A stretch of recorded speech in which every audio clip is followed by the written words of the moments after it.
What's up, everybody? So, this is my first time doing something outside of my podcast and my business talk show. I don't even have a name for this, so I just came up with Paranormal Jam Session because I'm trying to pack a bunch of people into a tiny little space on the screen with whatever bandwidth I can get off.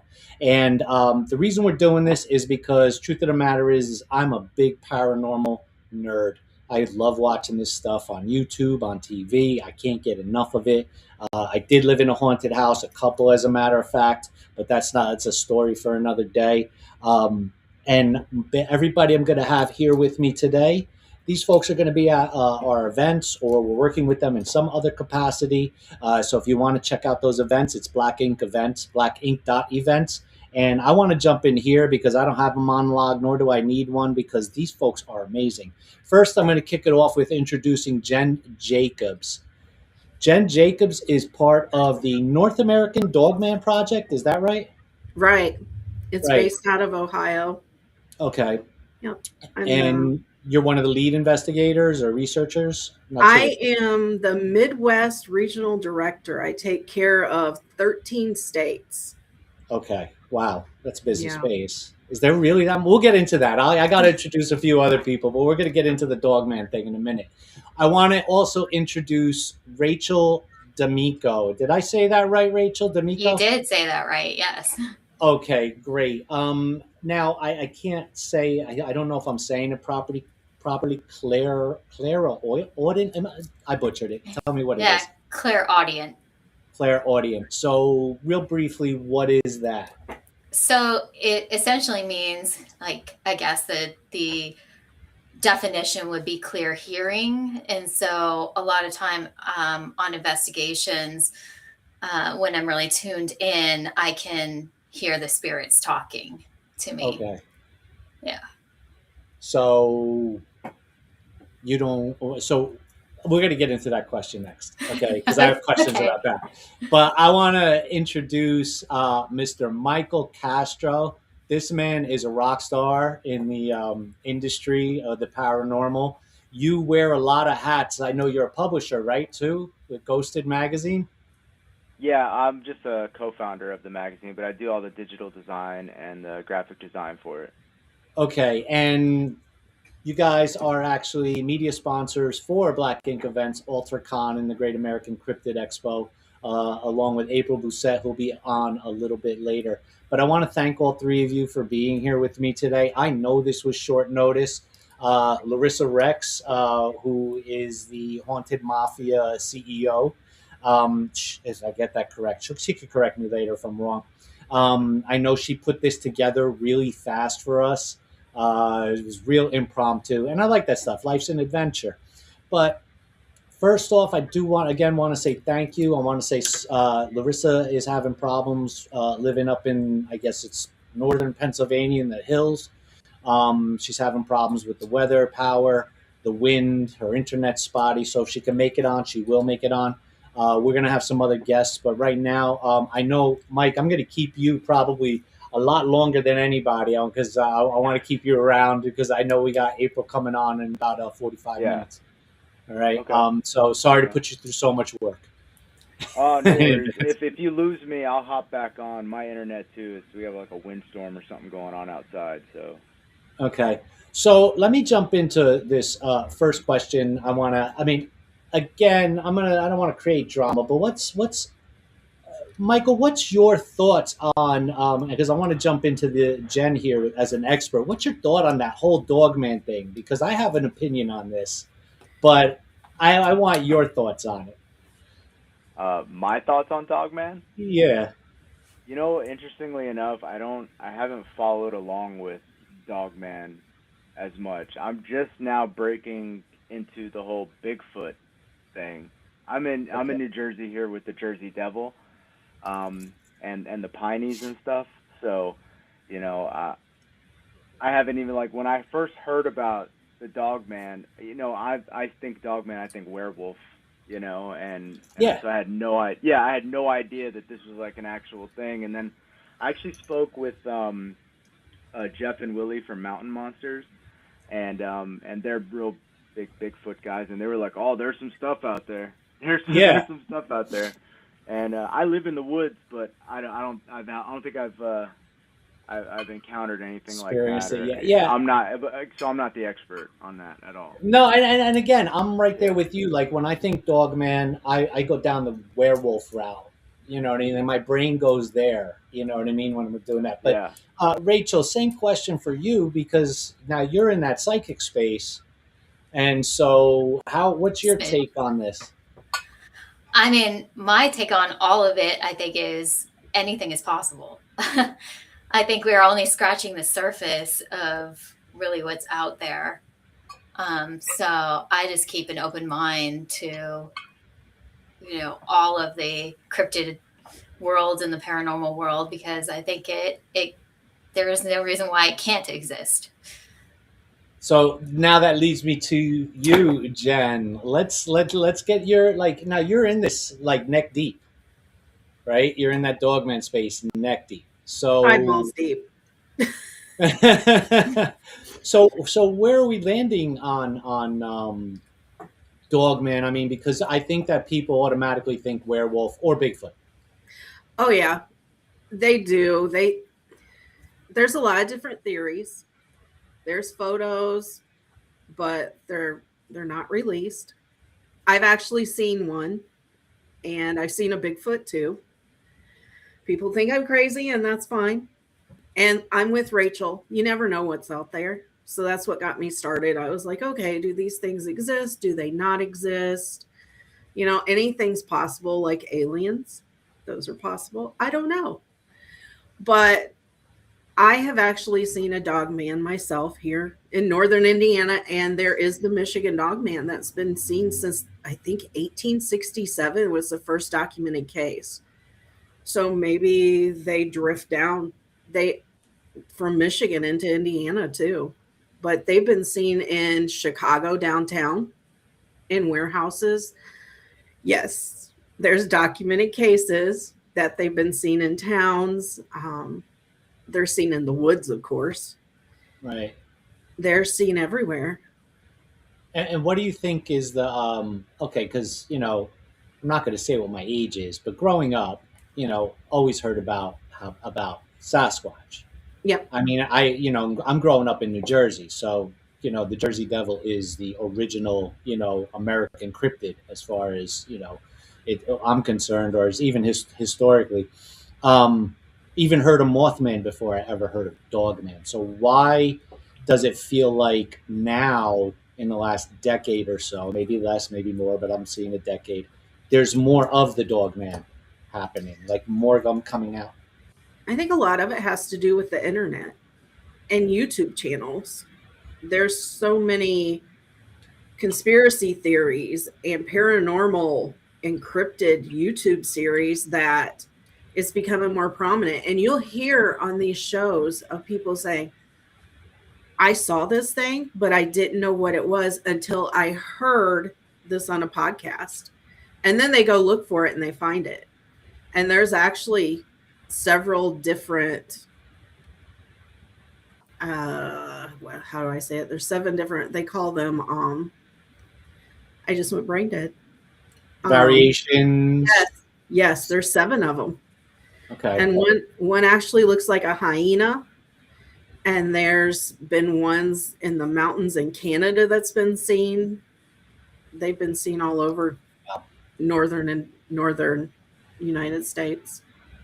And I'm going to jump over here to you real quick, Michael, because you're a Jersey guy like me, and we're a little rough and tumble about things.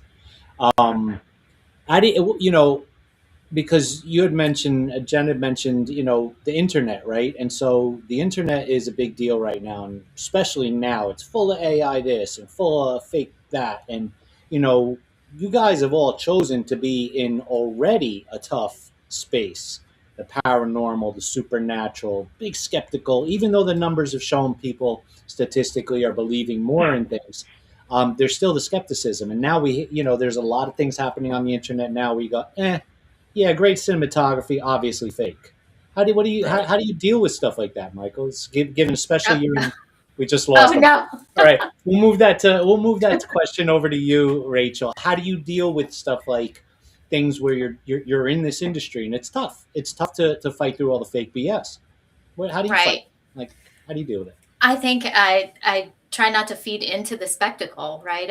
I lean on what I find evidence wise, and that's what I put out there. I just lean on my truth, right? I don't care what the rest of them are really doing, whether they're faking or not faking. You know, as they try to put their, stuff out there, I think eventually it'll come to fruition that what they're saying is not reality. Right. Right. Mike's back. Right as you asked me the question, everything froze. Well, I wonder if that's like the ghosts or the spirits being like, "Don't answer it, Mike. Don't answer it. Don't answer that question." Yeah, maybe. No, I guess I'm like, I'm probably the worst person to take on a paranormal investigation or cryptid hunting or anything like that, because I will ruin it for everyone. How so? I don't know. I have had experiences and I've seen some stuff that I can't explain. Don't get me wrong, but I don't believe every story that I've heard is a ghost or is a cryptid, or I don't believe everything that I hear. So it's difficult for me. For the Jersey Devil, for instance, I mean, I've been in the Pine Barrens at night.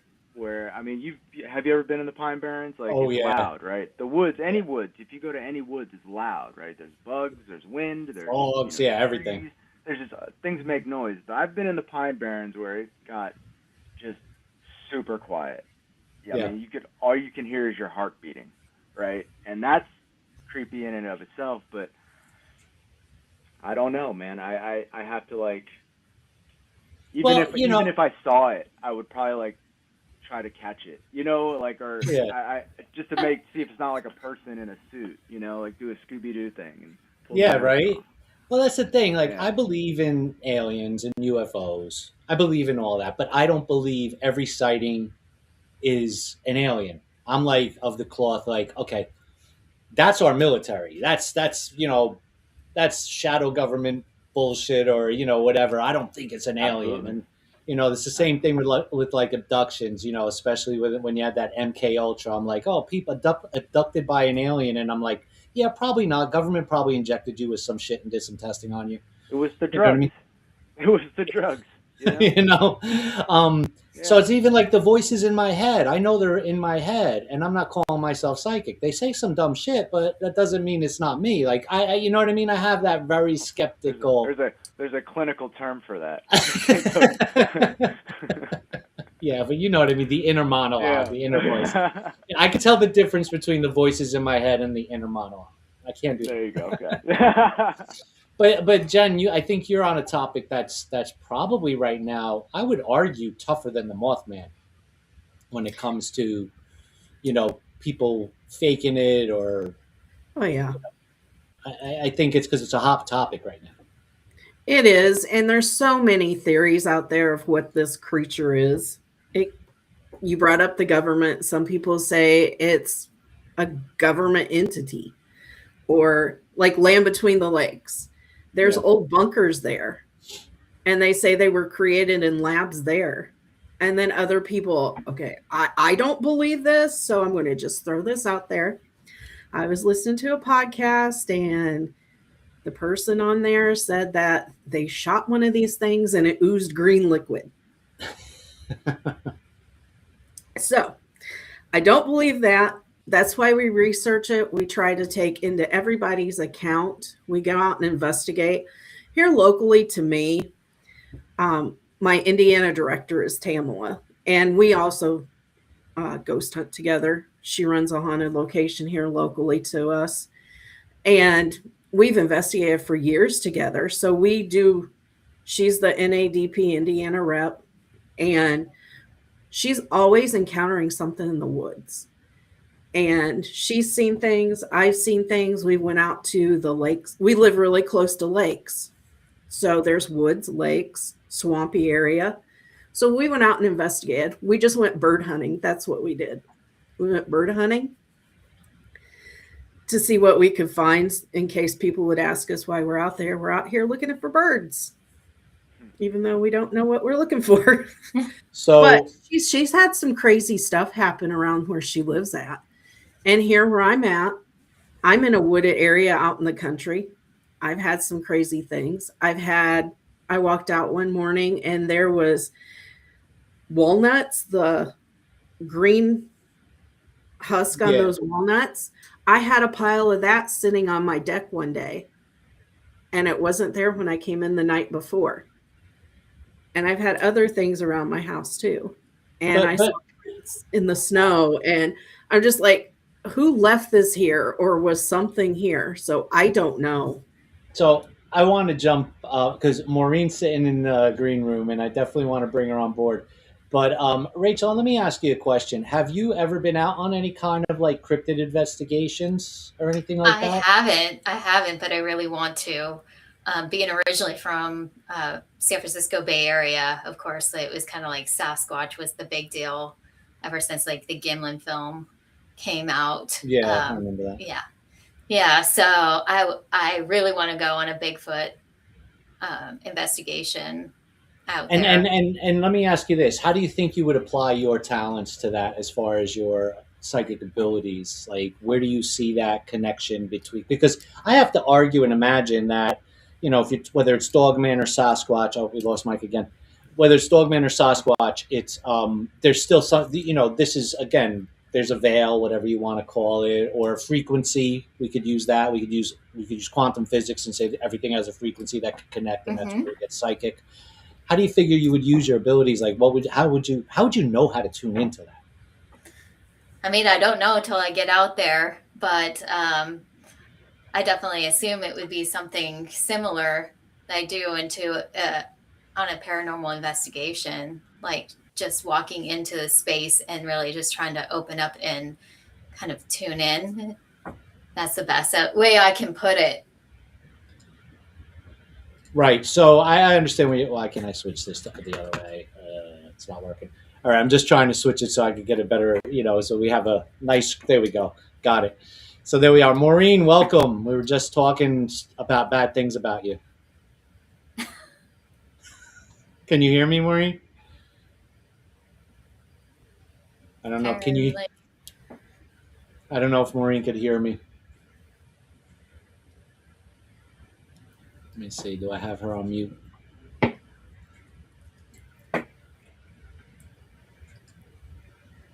Nope. She's open. Oh, we just anymore. Not anymore. All right. I would like to say, I know what Rachel was just talking about. They do communicate telepathically. They are known to do that. Bigfoot and Dogman are. Well, I would argue that there's even animals in general communicate, and maybe we've lost that ability. Majority wise, most of us have lost that ability. All right, we're going to try to get Maureen back on. But do you think? Can you hear us, Maureen? Okay. We can't hear you, Maureen. Can you hear us? All right. So, technical glitches. It seems to be a night of that. It is a night of that, but that makes it fun. Yeah. We had the same weather last night that they're experiencing now up northeast. Yeah. It was bad. Yeah, I can't seem to get okay, it says I can't really text her. All right. So I'm going to shoot her a quick text over here. But yeah, please, Rachel, sorry for the distractions, trying to get this tech stuff set up. But talk to me more about, where we end up in that psychic space, connecting in that cryptid space. Like, how is it, because obviously people don't have that ability that you have. They can't connect like you do. And maybe you can offer some advice for people like me who, I'm not in that space. Like, how do I calm down or do something to connect? I think it takes practice. That's how I learned how to do it, and I noticed that every time I'm in a location and investigating, I get more and more every time. It's because I think that I'm actually just there in that investigation practicing a skill. So I think it only gets better with time and the more you do it. So originally, I think for most of my life, I felt like I was empathic, like I could feel the energy. And it wasn't until I really started investigating the paranormal that into like haunted locations that I actually was able to hear them. And the only reason why I know that I'm hearing them is because we're catching them on EVPs. And I'll be saying just before, I'll be saying, did anybody just hear that voice? It said this or that. And everybody will be like, no, I didn't hear anything. And then on evidence review, we'll go back and on EVP right before I'm saying something, there's a voice that we caught. Right. Yeah. So I guess it makes sense, right? Yeah. Different frequencies that we don't hear as well. Yeah. So I think it's just like for anybody, I think with any sort of skill, I mean, it takes practice to quiet the mind. And so I think even just doing, a little bit of meditation, even if it starts out with a guided meditation, that helps to open you up a little bit more. I just think some people are born with it maybe a little more than others and have the ability to open up easier than other people do. And I think for a long time when I was in my previous marriage, I shut it down because I had this dialogue in my head from an ex basically saying that it's not good to be sensitive. And so then I just blocked everything out for a while. And it's only been within the past like 3 or 4 years that I've really started to open back up and just kind of let it all in. So. And I'm glad you brought that up. The outside influences, people telling you what you should and shouldn't think or shouldn't feel, because I guess, I don't know, they're smarter than the other person, smarter than you. But let's jump out with you, Jen, because while you might not be going down the psychic pathways, you're going down this very, this particular topic that people are like, dog man, what is that, a werewolf? Like, that's bullshit. How do you deal with, the naysayers that are coming directly at you? Or do you even have people around you like that? Oh, we have a ton of them. It's just as bad because I also ghost hunt. So it's just as bad in the cryptid field as it is in the ghost hunting field. Sure. And you just have to learn to ignore it and just do your own thing. Make sure that your evidence is extremely accurate and that you're like, we had this one guy, he said he was at the LBL and that he knew the people that, I don't know if you know anything about the alleged murders. Sure. In the LBL. Right. So for those people that don't know about the land between the lakes, you can look it up online, but there was a development there before the state came in and took it over and moved everybody out. And I guess it was the 80s, right? There was a supposed massacre of a family from a dogman who were camping in the LBL because they had made it a park. So that's what you're talking about. Correct. And it was pretty gruesome. And they allegedly found the little girl hanging in a tree. And the rest of the family was just torn to shreds too. Right. And it was horrible. But you have the people around you that are going, oh, Jen, you're nuts for even entertaining that. That was some. There was a guy that said he was there and knew the family, and we're like, where were you? Like the guy who founded it, Jody. He founded the NADP, Jody Cook, and he went back and forth with him for a while, and he's like, where were you at during all this? And he said he was hiding. If I remember all this correctly, he was hiding. And he had the story down pat, lined up, and come to find out, he was full of it. He faked everything.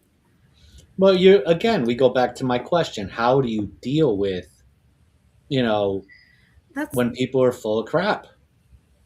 that's why we have to investigate and research. And some people, their backgrounds are like kind of on the Sketchy, yeah, we'll put it that way. shady, Yeah. sketchy. Yeah, yeah. No, I Yeah. understand that. Yeah, I had a guy one time in the ghost hunting field that kept calling us that his house was haunted and he was seeing shadows. There was a walkway, a sidewalk between his apartment and the light. So yeah, you were seeing shadows. And he called me and played a movie for me and said somebody was screaming in his house. So after that, I really make sure everything's accurate and check their backgrounds to Right, see of what their course. past is like before I'll say, hey, we found this. This is what I found. Like I was saying, my friend Tamala, I believe her 110%. Like she sent me photos of tracks outside her front window this week when Right. it snowed. So I know she's on par. And she has a reservoir close to her house and it's kind of swampy. And she took me on a video tour one day and you could see the path from the ground leading out into the swamp area Okay. where the cattails were pushed down. So I know she's right there. But you really have to watch it. And there's so many fakes out here and people wanting attention. And they'll go on podcast after podcast after podcast and repeat the same story over, which is not bad because usually that's the truth. But then they'll change it up a little or they'll come up with a new story. So you really have to watch and document everything and investigate, take photos. That's what we do. And if you go to the North American Dogman Project website, it's the big long North American Dogman Project.com. The official one. Yes, the official one. You will see evidence. And there's tracks, there's photos of cattle being destroyed, of somebody's dog having slash marks. There's one on someone's roof. And you can tell those aren't AI or Photoshopped or anything like that. But we really have to watch that stuff and check into it. Well, and in that same vein, Rachel, you're, again, say it again, clairaudient? Clairaudient. Clairaudient. Okay. So the first time I've ever heard of that was when I met you. My question is how long before everybody's that? I wonder. I don't know. Because, it's obviously people look for labels, right, to help them describe things better. So we understand that, but how long? Listen, I don't know if either you are old enough to remember Miss Cleo. Call me now. Oh yeah. Right, but that didn't turn out to be, really authentic. So again, how do you fight that part? Oh, I got a special guest jumping in here. Hold on a second. Let's see. Let's bring it. Brian. Well, this is the man, hey. Brian J. Cano. Hey guys, how's everyone doing tonight? Good. Good. How are you? So we were right. just. So for those of you who don't know, Brian is well, describe us outside of being a historian. You are an investigator, and I remember, and I hope you don't get mad at me for saying this, at some point in time in your career, you were a skeptic. I still am a skeptic. I mean, you should never cease being skeptical, but to wear the badge of skeptic as capital S, a lot of times you come off as being a little, arms folded, crossed. And I think you should always be skeptical. Just if you give yourself the title skeptic, that means you have to start every encounter off not believing. And that's not productive. That's not productive. Go ahead. Like an open-minded skeptic. Yeah. I think I'm just human. So some things I'm skeptical about. Some things I'm like, tell me more. I'm all in. like a pendulum, sometimes a little more this way, a little more that way. Right. And I think that makes the best investigators. Why do I have feedback? That makes the best investigators, I think, is when you have the open-mindedness and we were just talking about things like, Dogman and dealing with fakers online. Now we've got AI and I'm not going to drop names, but there was a dude on YouTube and I love his channel. I'm not going to tell you I don't love his channel, but I love his channel for his cinematography and his special effects, not because he's a good investigator, because he's not. He's a liar. 99.9% of what he produced was pretty much fake. But I love what he did. I'm like, how did he make the house shake? You know what I mean? Like, I want to know. Like, you know what I mean? From a cinematics perspective. And there's a lot of that out there. And so I think one of the things we've lost on a lot of investigations on YouTube and television is some of that skepticism, if not a lot of it. People automatically nowadays are going into the house and the first clickbait thing. And again, I'm a marketing and advertising guy, so you know what? As many clicks as you can get, right? Demon possessed me in the haunted whatever house, right? And then there's no skepticism, there's no testing, there's nothing. It's immediately go in with cameras and recorders and or go into the woods, and every bit of eye shine is a Bigfoot, and you know what I mean? And nobody's. I just don't see it in a lot of what I watch anymore, and I miss it. To be honest with you, I miss it. And again, we're talking about right now. How do you defend against that, or how do you fight against that? Because let's face it, in today's world, to do what you guys are doing, as I started to show, you've chosen a tough path because there's already skepticism of all of this built into social, into society's fabric. Right. And even though I think the statistic right now is 43% of Americans have admitted they believe in ghosts, you know what I mean? And that's a big leap over the last 20 years from what it was. Even in that 43%, not everybody is willing to go, there are ghosts, you know what I mean? Or admit they've seen something, you know what I mean? There's still a small percentage. And you guys are fighting an uphill battle in that. So now you have all these people like, hey, I was nearly possessed by a demon. Watch my video, Let's see, where is she? Oh, there's Maureen. Okay, this is the first time I'm having 5 people on a screen at one time. So let's hope my bandwidth works. So you missed all the best stuff. We were talking bad about you.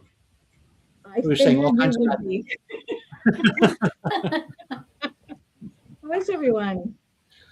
All right, let's add this one more. Hey, how are you?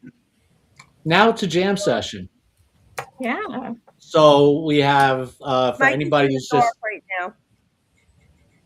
I know he lost power, right? Mike lost power. Yeah, I lost power. Yeah, Laurissa doesn't have power either, so we're gonna carry the show, and we're just gonna show them how it's done, I guess, right? Yeah.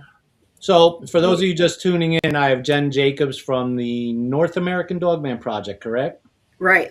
Okay, I have Rachel DiMicco, Yes. right? And you are with the Haunted Mafia, or is it Third Eye, or both? No, kind of. I have my own team, Sinister Yeah, Sisters Paranormal. Oh, that's right. I just followed you on social. Oh, cool.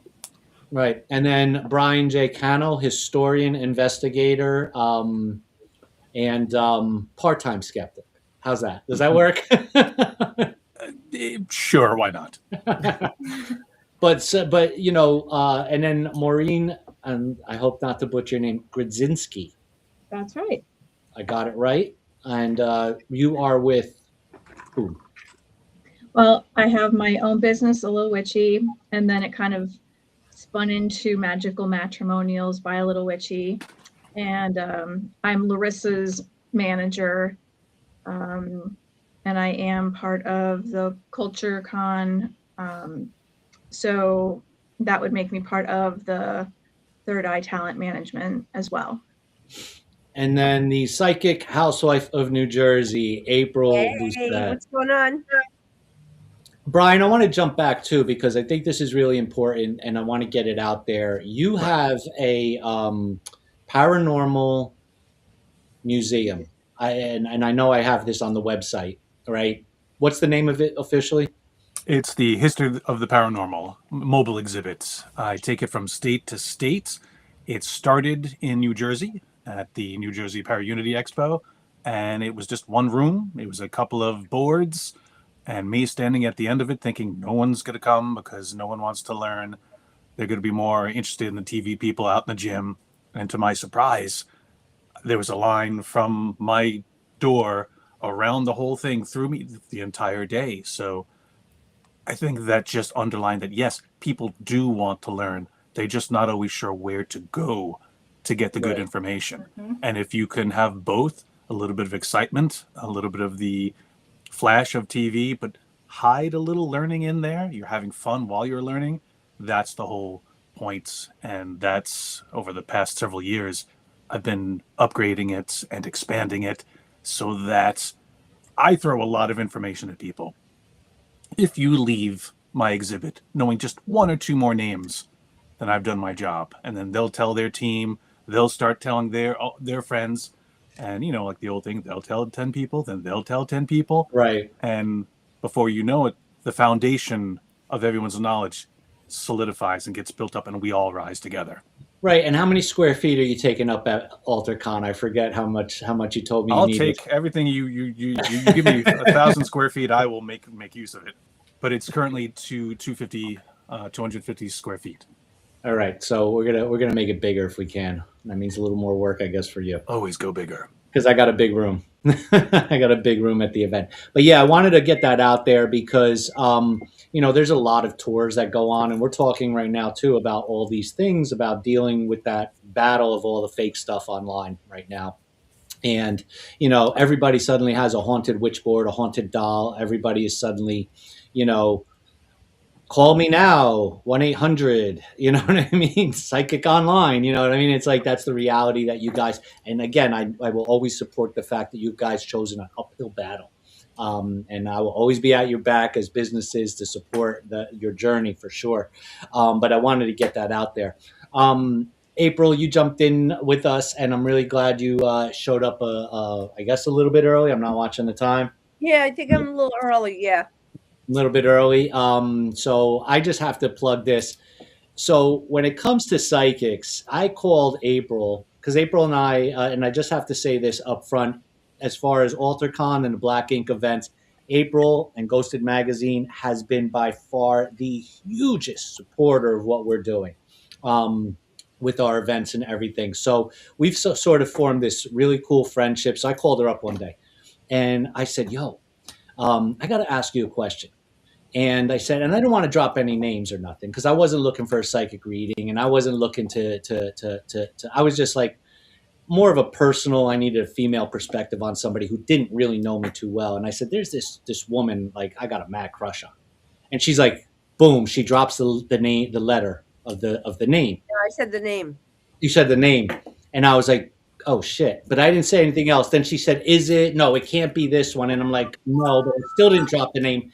This all happened in less than 2 minutes. Yeah.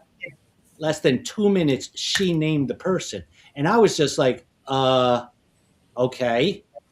Like, I didn't even ask for that. You know what I mean? Like, No, but I knew as soon as you said something, because as soon as somebody talks to me, I'll connect to them right away. And I'll pick up on it was like, it was the most, for me, that 2 minutes was like, holy shit. Like, it was just like, if there was any skepticism of anything, it was out the door at that moment. Like, and I'm not going to say I was skeptical, but I'm always at that edge, you know, like. Yeah, I'm skeptical too. I didn't call you for a reading. No, I know you did. A lot of people don't. But if I tune into somebody I tune into with their voice. Yeah. So I pick up on that energy from the frequency of the voice and I can connect right away. And that's how I picked up the name. It's like, yeah. So boom, it was crazy. It was one of those wow moments. But again, you know, and Maureen, I want to jump to you. I want to make sure I'm getting to everybody here. Talk to me a little bit about what you're doing right now and how, because I know I'm going to have you up at the College of the Arcane teaching a class. Yeah. So talk to me a little bit about what's going to happen with that. So when I was young, I would ask my parents, well, I would actually tell them that I thought that they were lying to me, and I thought that I was older than I actually was. And they had to convince me that I was my age.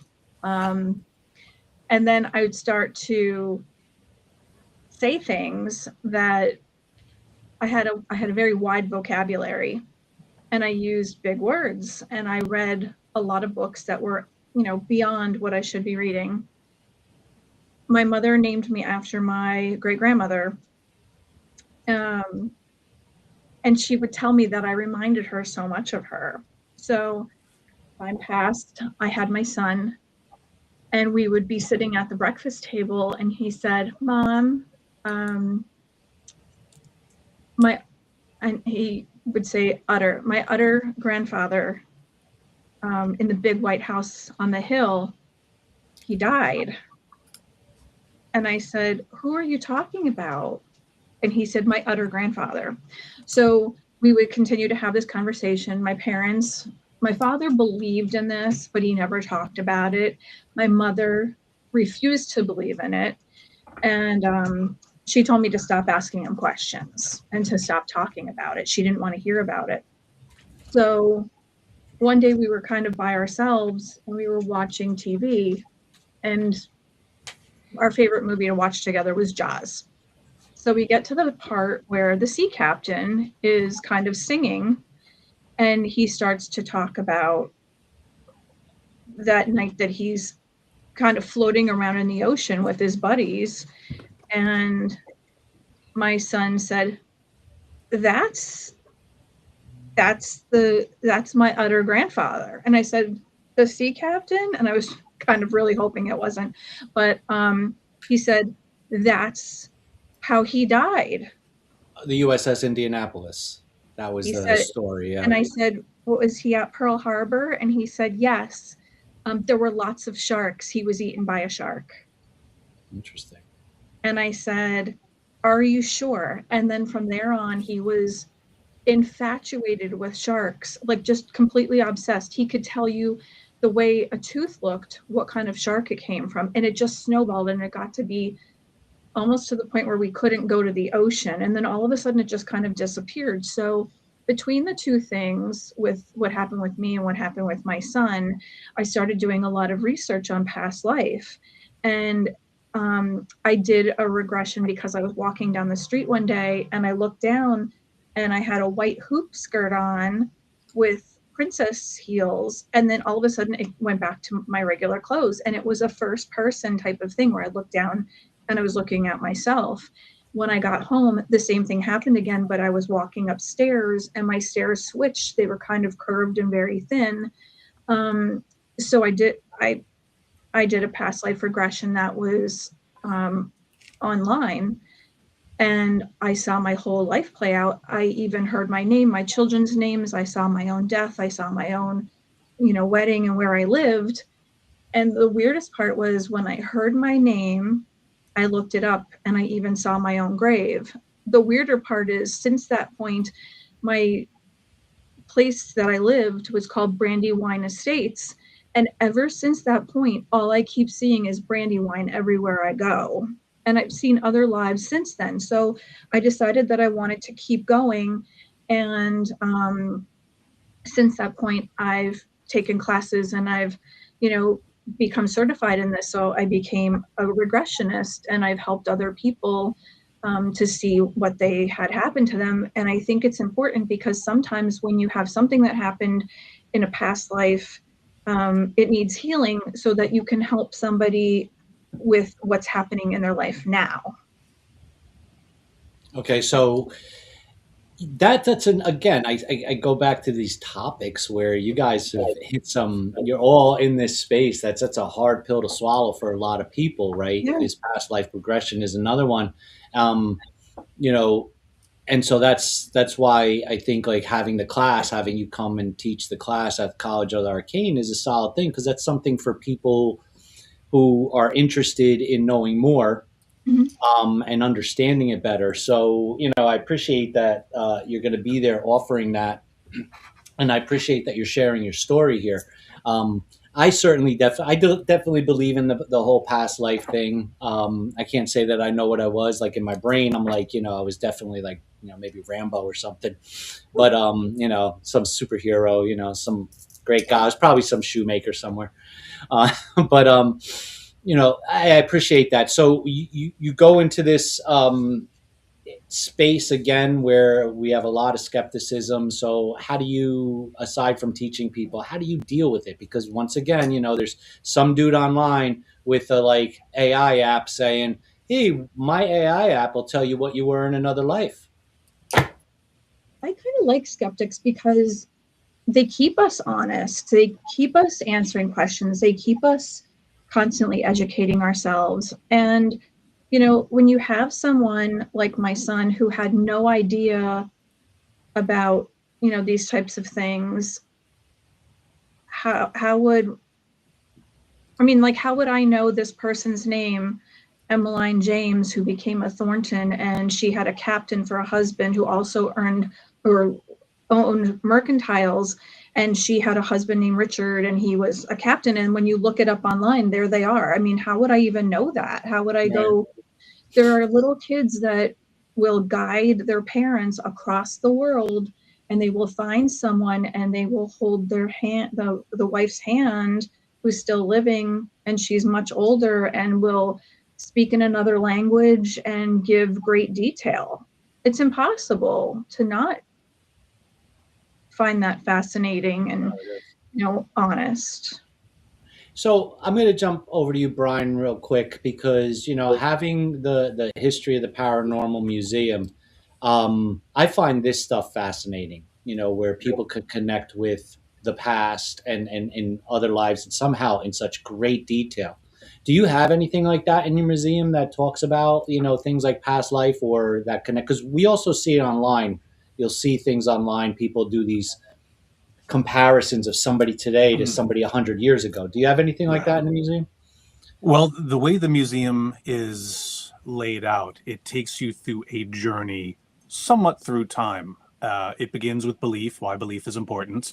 It takes you through the spiritualist movement of the 1800s, where there was a lot of seances, there was a lot of people trying different things, incorporating new technologies and new methods at the time that we still use today in some circles. Now, one part of the exhibit that I really like to push is the parapsychology section.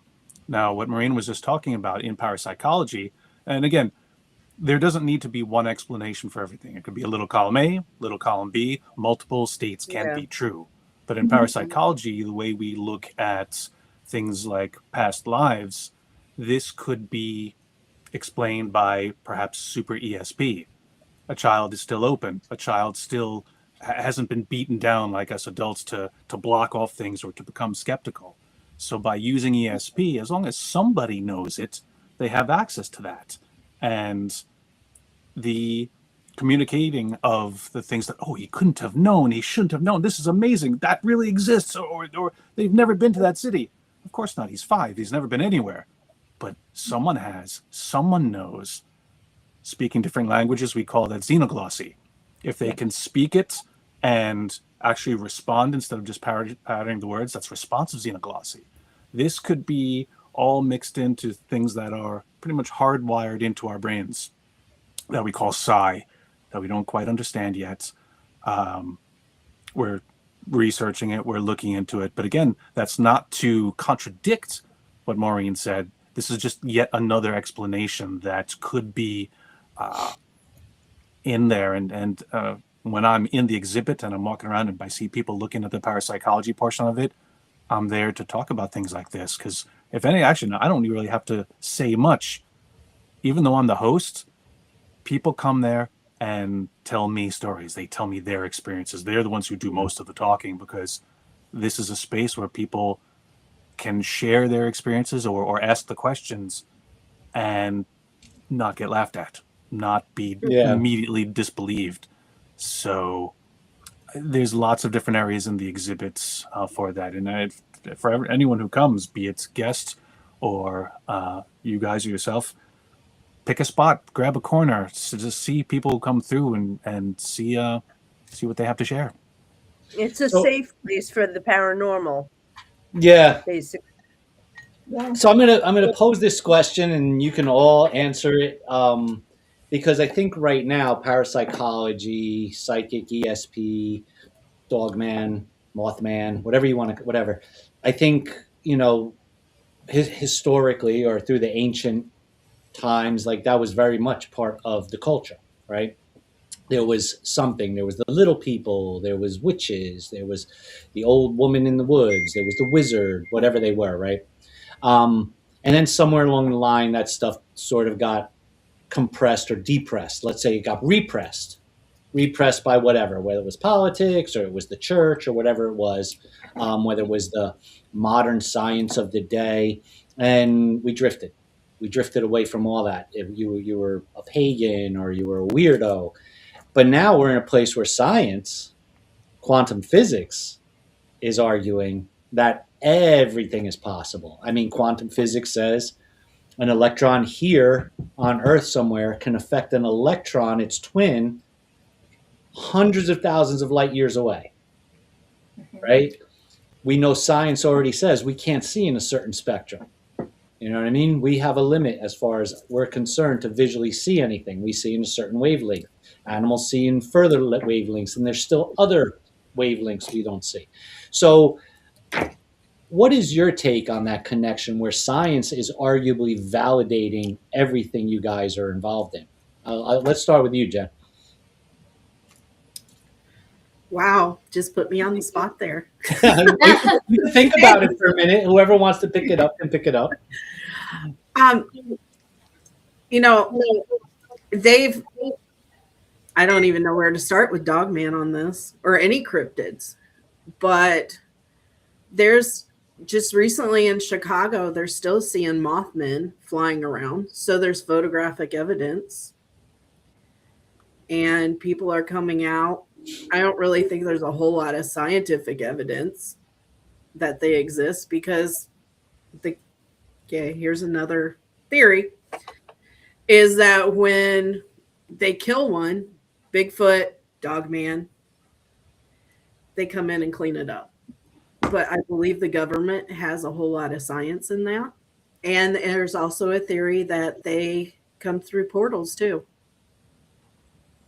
So that's a whole nother subject right there. Rachel, your thoughts on the whole science, quantum physics and science, validating a lot of what's happening. Yeah. Yeah. And I believe there's a lot of, validity in that, because I kind of bring that up on different podcasts I'm on, the whole quantum entanglement between particles. And so, it's just I think there has to be sort of a merging between the scientific world, religious world, spiritual world to really dig down and get those answers. I think that somewhere in between all of those lies, some of the truth. April, your thoughts? As far as science in this, some science could be proven, like, say when I'm going into a location and I'm picking up on something, they use equipment that tests the barometric pressure. Right. And at the same time, I will be feeling the pressure. Like that's when I feel pressure, when I feel spirit coming around or something coming around me. And with science, uses this equipment is matching what I'm feeling, which I think is a pretty cool thing. But do we have science in everything? I don't think so. That's why I do my lives. Like my proof is in the pudding, what I do, so I have like thousands of videos out there to, to show what I do. So that's my science. Maureen, your take. So I have a disorder that makes me have extra collagen in my body. And I did some research with that.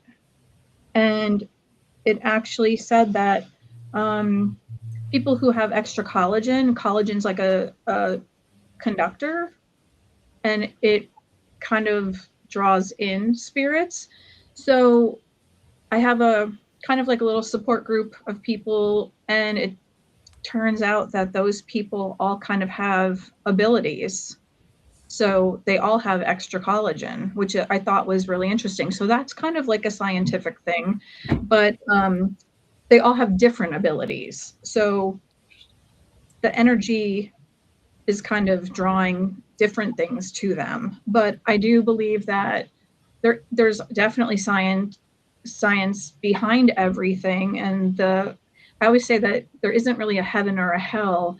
People who pass away, they're just kind of going from dimension to dimension, which why it makes it slightly easy for some of us to see who has passed away. It's kind of like they go from here and then they're here and then they're here and then they're here. So that's just my belief, but it doesn't mean that that's actually what's happening. Brian? It's not mince words here, Eric. It all comes down to faith. You believe in a man in a pointy hat in the Vatican, or you believe in the smart guys with the white lab coats who say, don't eat this, it causes cancer.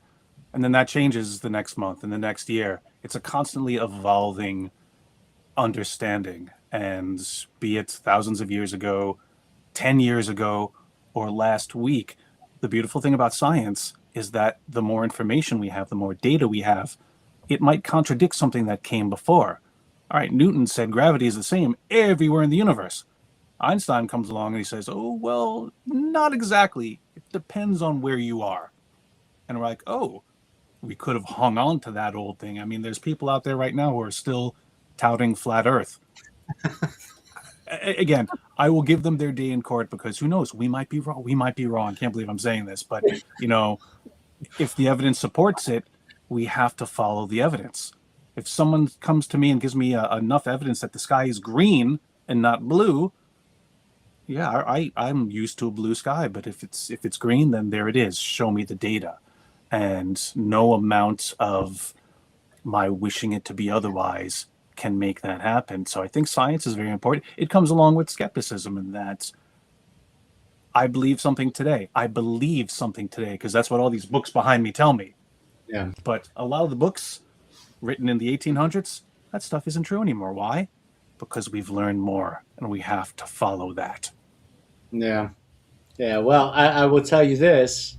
You know, I think I didn't believe in the whole portal thing I didn't believe in that. I didn't believe in portals until quantum physics said, this was possible. And then I was like, oh, okay, I'm in. You know what I mean? And then the other thing I think you talked about moving on, Maureen, from different dimensions or different planes, science says energy, you can't get rid of energy. It just changes its form. Mm-hmm. You know what I mean? That's easily a valid, support of moving on to different planes or different dimensions. So I don't want to like belabor the other, this whole skepticism thing. I certainly want to jump into some of the things everybody's doing right now, and what projects you're on, and talk about those a little bit, and where you're going to be next, etc. So, Jen, what's going on with the North American Dogman project? We're working on starting a podcast for it. We're rebuilding the website. We're going to start accepting new members, promoting it more. Again, we had some downtime. Jody had some health issues, so things were put on the back burner. I have ghost hunts coming up. I had my own cryptid conference coming up in October here in South Bend, here in Indiana. It's the Cryptids and Legends Con. And other than that, getting my daughter ready for college. So let me ask you this on the Dogman. Right now, you said you're redoing the website, but is there a place people can either inquire or send evidence for review or anything like that? Yeah, you can go on the NorthAmericanDogmanProject.com website, and there's a link where you can email us, and Okay. you can submit reports there. You can submit your stories there, or not your stories, but your experiences. And you can also ask to become a member, and we'll send the information out to you. Great. And Rachel, where are we going to find you in the near future? Wow, there's quite a bit of stuff coming up on the horizon. I'm going to be at a few different Paracons this coming year. That'll be speaking at, doing some workshops. Dogman, exactly. Sorry. It's okay. But I am going to be doing speaking of spiritualism, I'm going to be doing a project with some other collaborations with some teams and doing a documentary where we're trying to bring back some of those spiritualism, like table tipping and different seances and tools that they used to use, and seeing what kind of response we get from the other side. So that's coming up in March. Right. And Sinister Sisters Paranormal is you and who else? Because I know there's a couple other members to that group. Yes. Yeah. It was my partner, Jen, and then our friends, Sam and Kate. Okay. Yeah. And and they can find you online at Sinister Sisters. Yeah. Sinister Sisters Paranormal is on Facebook, Instagram, TikTok, website. All of those. And then Brian, where are we going to find you next? A lot of what I've been doing recently is in support of the exhibit, bringing it to different places in 2026. I'm relaunching my Paranormal Academy at Merchants and Drovers Tavern Museum in Rahway, New Jersey, with classes starting in January, in-person classes, workshops every other month. So I'm excited to get that going.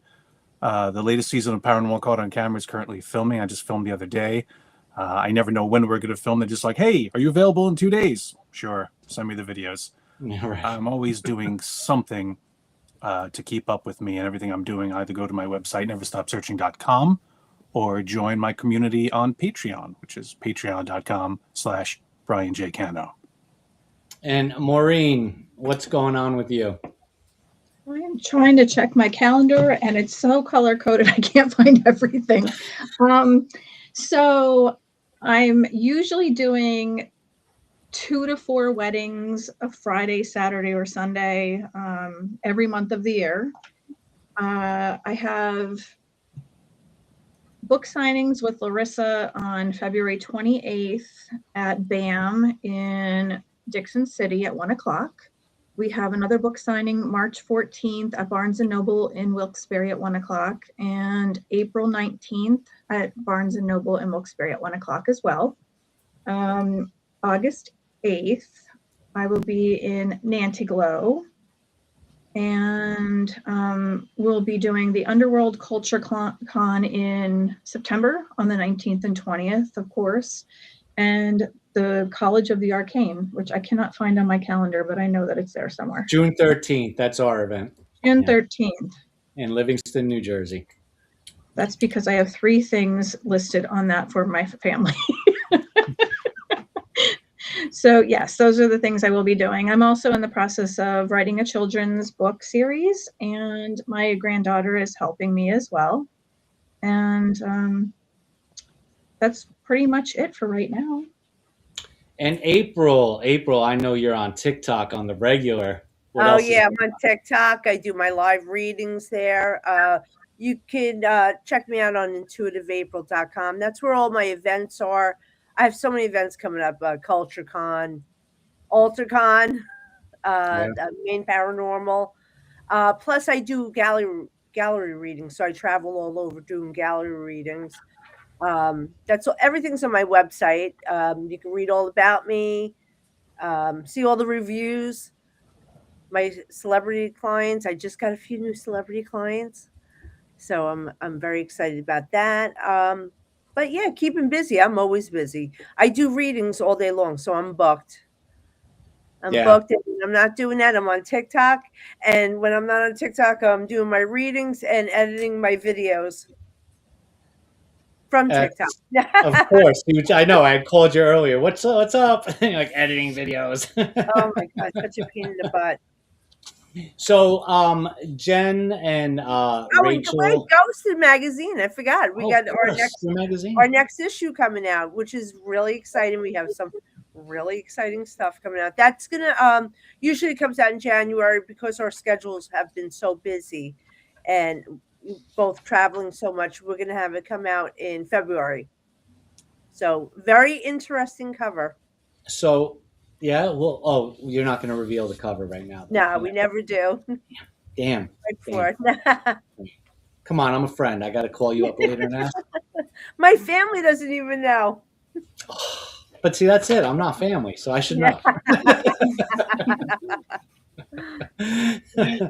So, Jen, Rachel, Maureen, you're welcome to stay on for the next segment, which I'm going to be talking mostly with April and Brian on some things that are coming up in the future that we're working on. But you're also welcome to leave. I don't want to hold you if you got other things to do. So it's up to you. You let me know. What do you want to stay or go? Should I stay or should I go now? I'm going to go take care of my dog man. Or my dog. My daughter just got home, which I'm not sure why. She wasn't supposed to. She's supposed to spend the night at her friend's house. So I need to see what's going on with her. Uh-oh. Little drama on the home front, probably. Little friend thing, right? Probably. You know, teenagers. We'll leave it at that. I'm past that stage. I've served my time. I'm on parole. Well, thank you for having me. Well, thank you for being here. It was awesome to meet you and awesome to talk about the Dogman Project. I'm excited to talk to you more about that and when we get together again. Sounds good. Well, thank you. Have a good night. You too. Good night, Bye. guys. Yeah, and I probably am going to go as well. I'd love to stay, but dinner calls. All right. Well, thank you for being here with us. It was great to meet you. Yes. Very much Thank appreciate you. it. Bye, Rach. Take care. Bye. And I have dogs that are probably ripping the house apart right now. So I'm sorry I was so late with everything, but you know, with the outages and whatever. Brian, it was nice to see you. We're going to do this again. We're going to do this again because I want to get back around with Laurissa and talk about some of the things she's doing. I know Ronnie LeBlanc reached out to me and he said, oh, my wife's got a Christmas party I got to go to for work. I'll try. So, you know, we'll get around to it. Yeah, right. Brian, I would love to see your museum. I would love to show it to you. Are you going to be at AlterCon? I don't believe so. I might just show up to, you know, walk around, but You will come to AlterCon. I might. What I'll do is I'll send you a comp. I'll register you and send you the comp. And Oh, that's so nice. Thank you so All right. much. I can't bring it to Dixon City. Are you in the Wilkes-Barre, Dixon City area? Is that where you're located? Okay. Yeah, that's I know the whole sheets in Dixon City because that's my refueling Everyone point knows the anytime Sheets. I'm on my way to upstate New York, Western New York, rather. Yeah, that's one of our newest in the area. I love it. It's amazing, isn't it? It is. It is. April, your hair is unbelievable. You look Oh my gorgeous. God. Thank you, doll. It's good seeing you. I'll see you soon. Yeah, absolutely. I'd love to see you soon. Probably sooner than we thought. Yeah, right. All right, everyone. Have a great night. Take care. Thank you, Maureen. Bye-bye now. Bye-bye. All right. So now it's And us. then So- there were Our three. faces got bigger. Yeah, well, so Ronnie, I don't know if he's going to jump in if he can. He said he was going to try a Oh, couple he's other at a party. Come on, I He's at a wouldn't. party. Yeah. No, I listen. I mean, I don't want the man to get his ass beat for showing up here. Well, you know, the wife said company party. You're going. Give it to him. He's at the bar having espresso martinis. Yeah, and you and I are gonna do that. You know, Brian, you're welcome to come. We're gonna go to 3BR Distillery in Keyport. You know, they don't sponsor us, but that's my spot. And if you've never heard of it, it's and for anybody listening, check it out. 3BR Distillery in Keyport. It's a recipe for vodka. They started with vodka from like a grandfather's distillery from back in Russia. Right, so there's a whole story behind that. But then all the drinks there are one of a kind. You can't find them anywhere else. Mike Castro, here we go. Oh, there we go. Found his way back in. I just Just threatened in him. time. Found his way back in. Yeah. So You got power yet? Yeah, it just like it's flickering. Yeah. Sorry, we won't hold it against you. We won't Yeah, hold it against you. I'm on Starlink internet, by the way. So Okay. we'll see how Oh, that's so cool. we'll see how this goes. So what mic are you? I'm sorry. Huh? Which mic are you using? Mic. Oh, that okay. No, it Yeah. sounds different. yeah, so what I was saying was with the 3BR, you go there. The guy that one of the guys that is a partner there, he's literally a scientist. Like he's getting his PhD, I think, in like molecular biology, and he literally can break down the molecules of all the flavors. Like it's insane, like what they do, the drinks. So you go there, and there's I'll give you a good example. They have a drink they don't often have because they make everything in house. So all the simple syrup and stuff. So I hate beets. When I say I hate beets, I don't even like looking at them. And so they served a drink one day. It's called a dark slide or dark side, and it's made with beet simple syrup, and it ended up becoming my favorite drink in the whole place. And so every time I walk in there, I'm like, do we got it? And they're like, no. And I'm like, damn. Must be beats. It's the beats. But we'll have to check it out. We'll get together and we'll go down to 3BR and we'll have a powwow. Yeah, absolutely. And you So- come down here, I have a place too. All right. So yeah. So and you're not far from us. You're right over the on the island, right, Brian? I am on that island, yes, not far at all. Right. The one that's technically a Jersey island, but New York seems to want to keep it.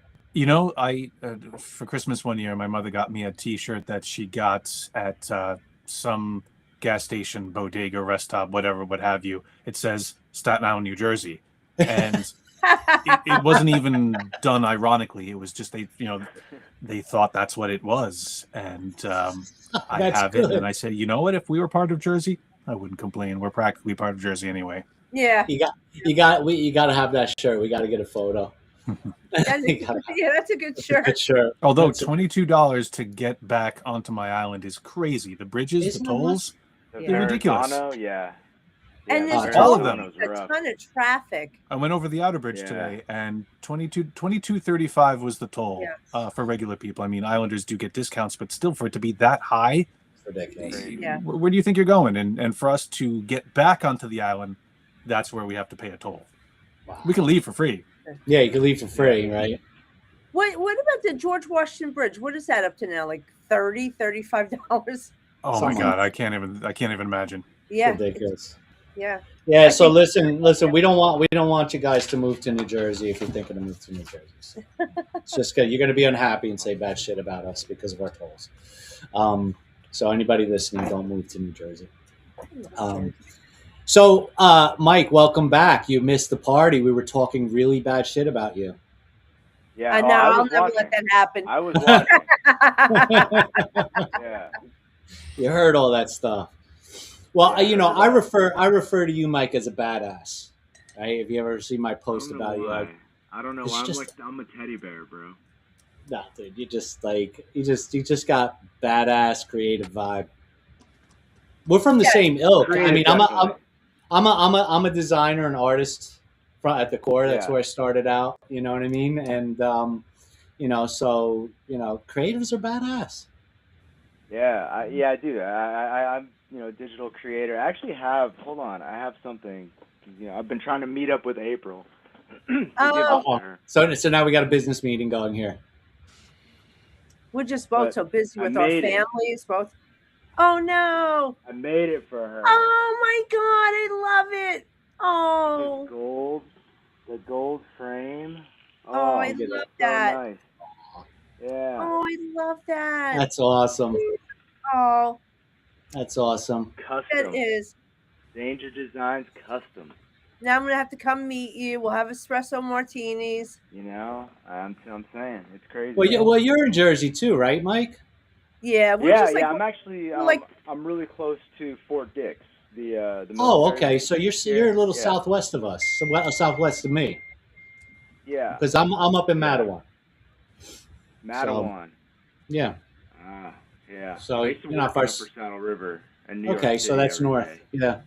Yeah. So you'll Yeah, come for the coffee martinis at 3BR. We'll set that whole meeting up. I can do that. Yeah, I could do. I could definitely do that.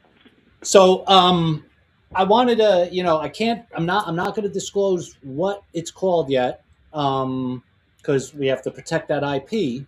But we are working on a.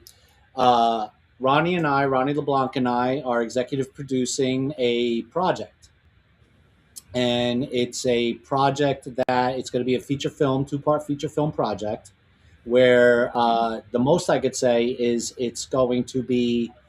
I don't want to throw that out there like it's an investigation never done like that before, but what it is let's just say that we're going to do an investigation here in New Jersey, and undertake things that have not been tried as much as have been tried.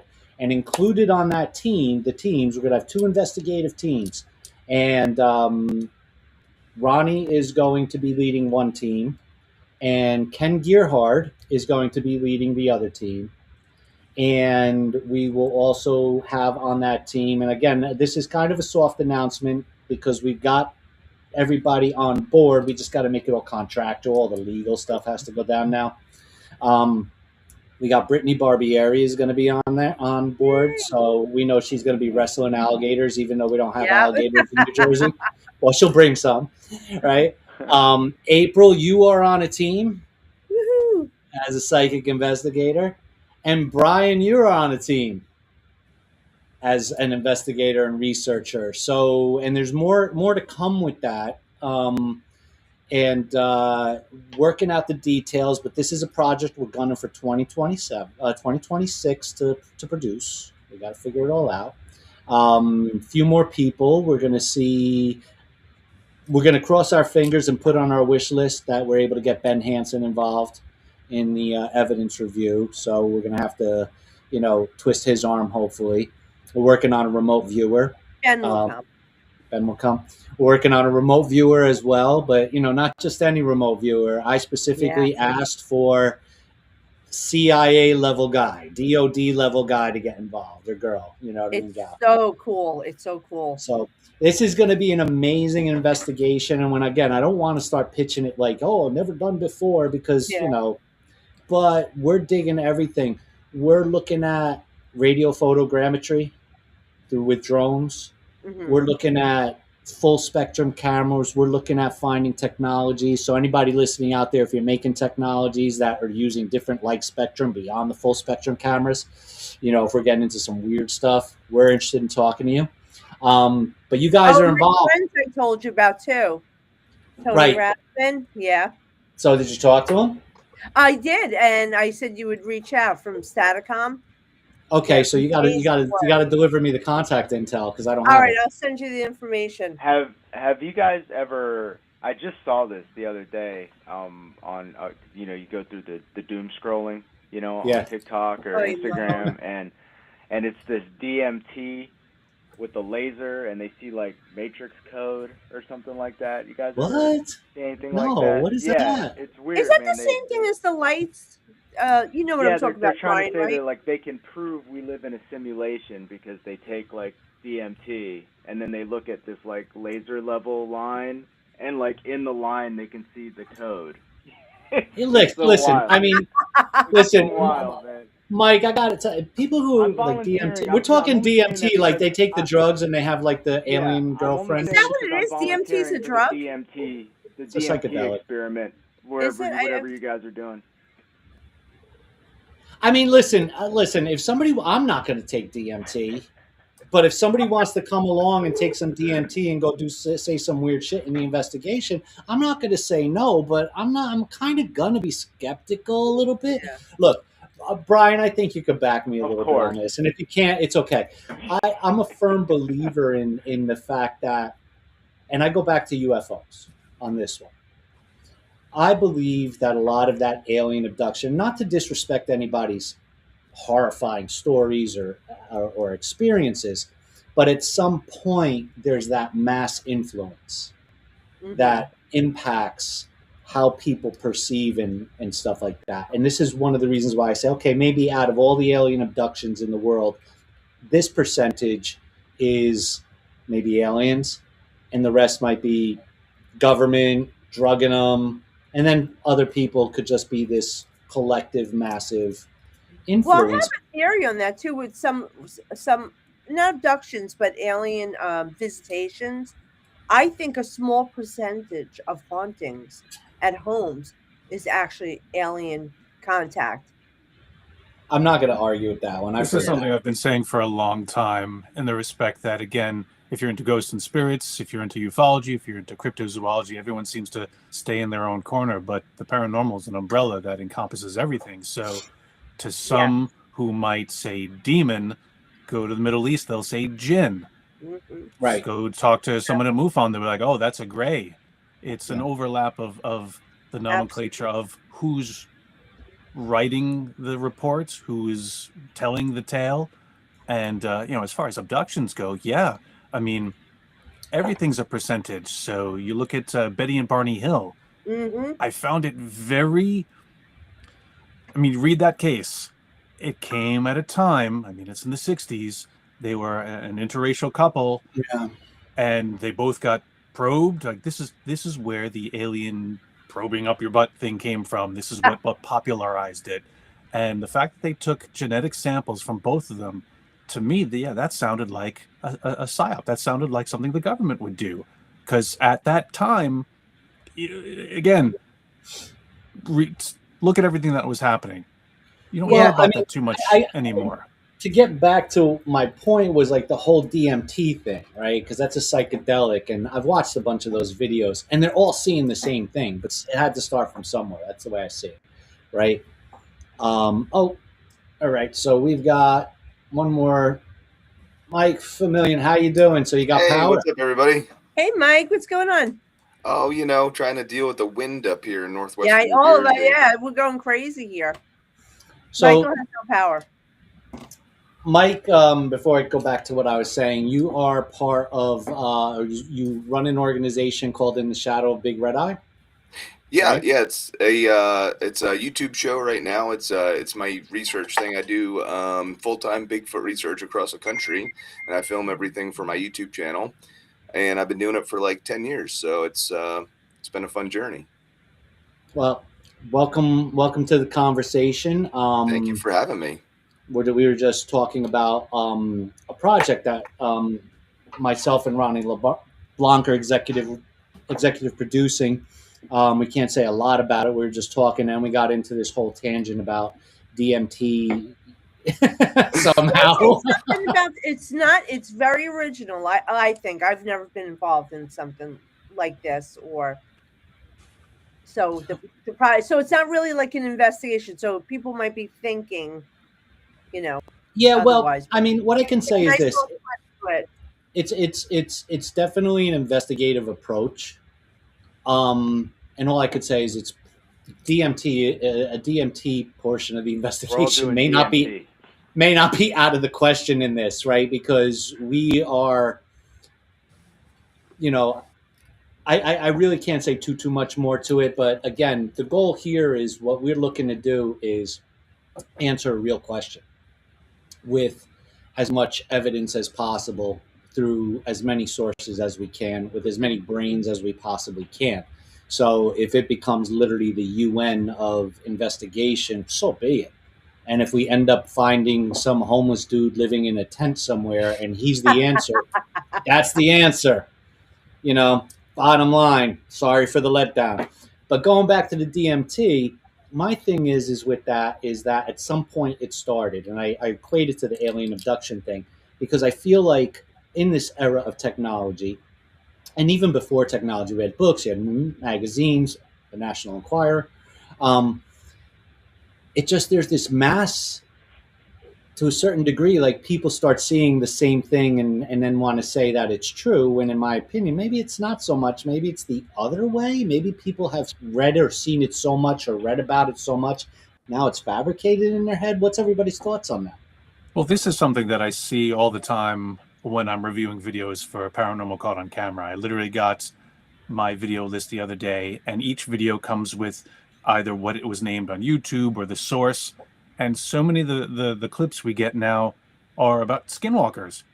And 10 years ago, that wasn't a very common term. Only a few people knew about it. Now that there's a TV show about it, everyone thinks they're seeing a skinwalker.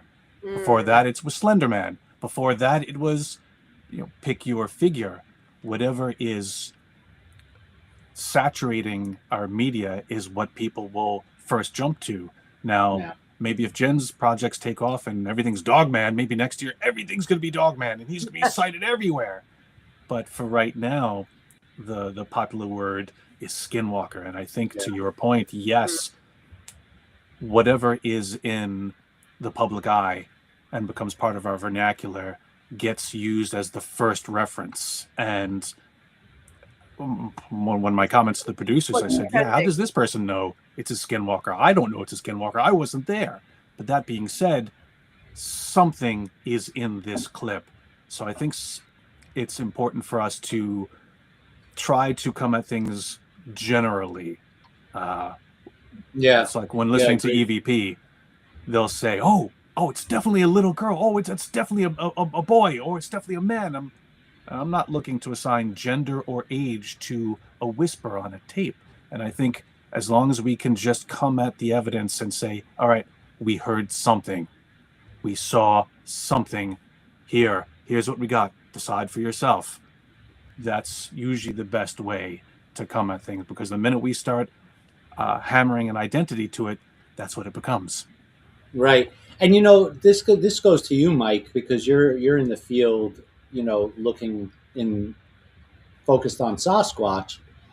How many things are online now that we're labeling a Skinwalker, a Rake, a Slender Man, a Lizard Man, or something?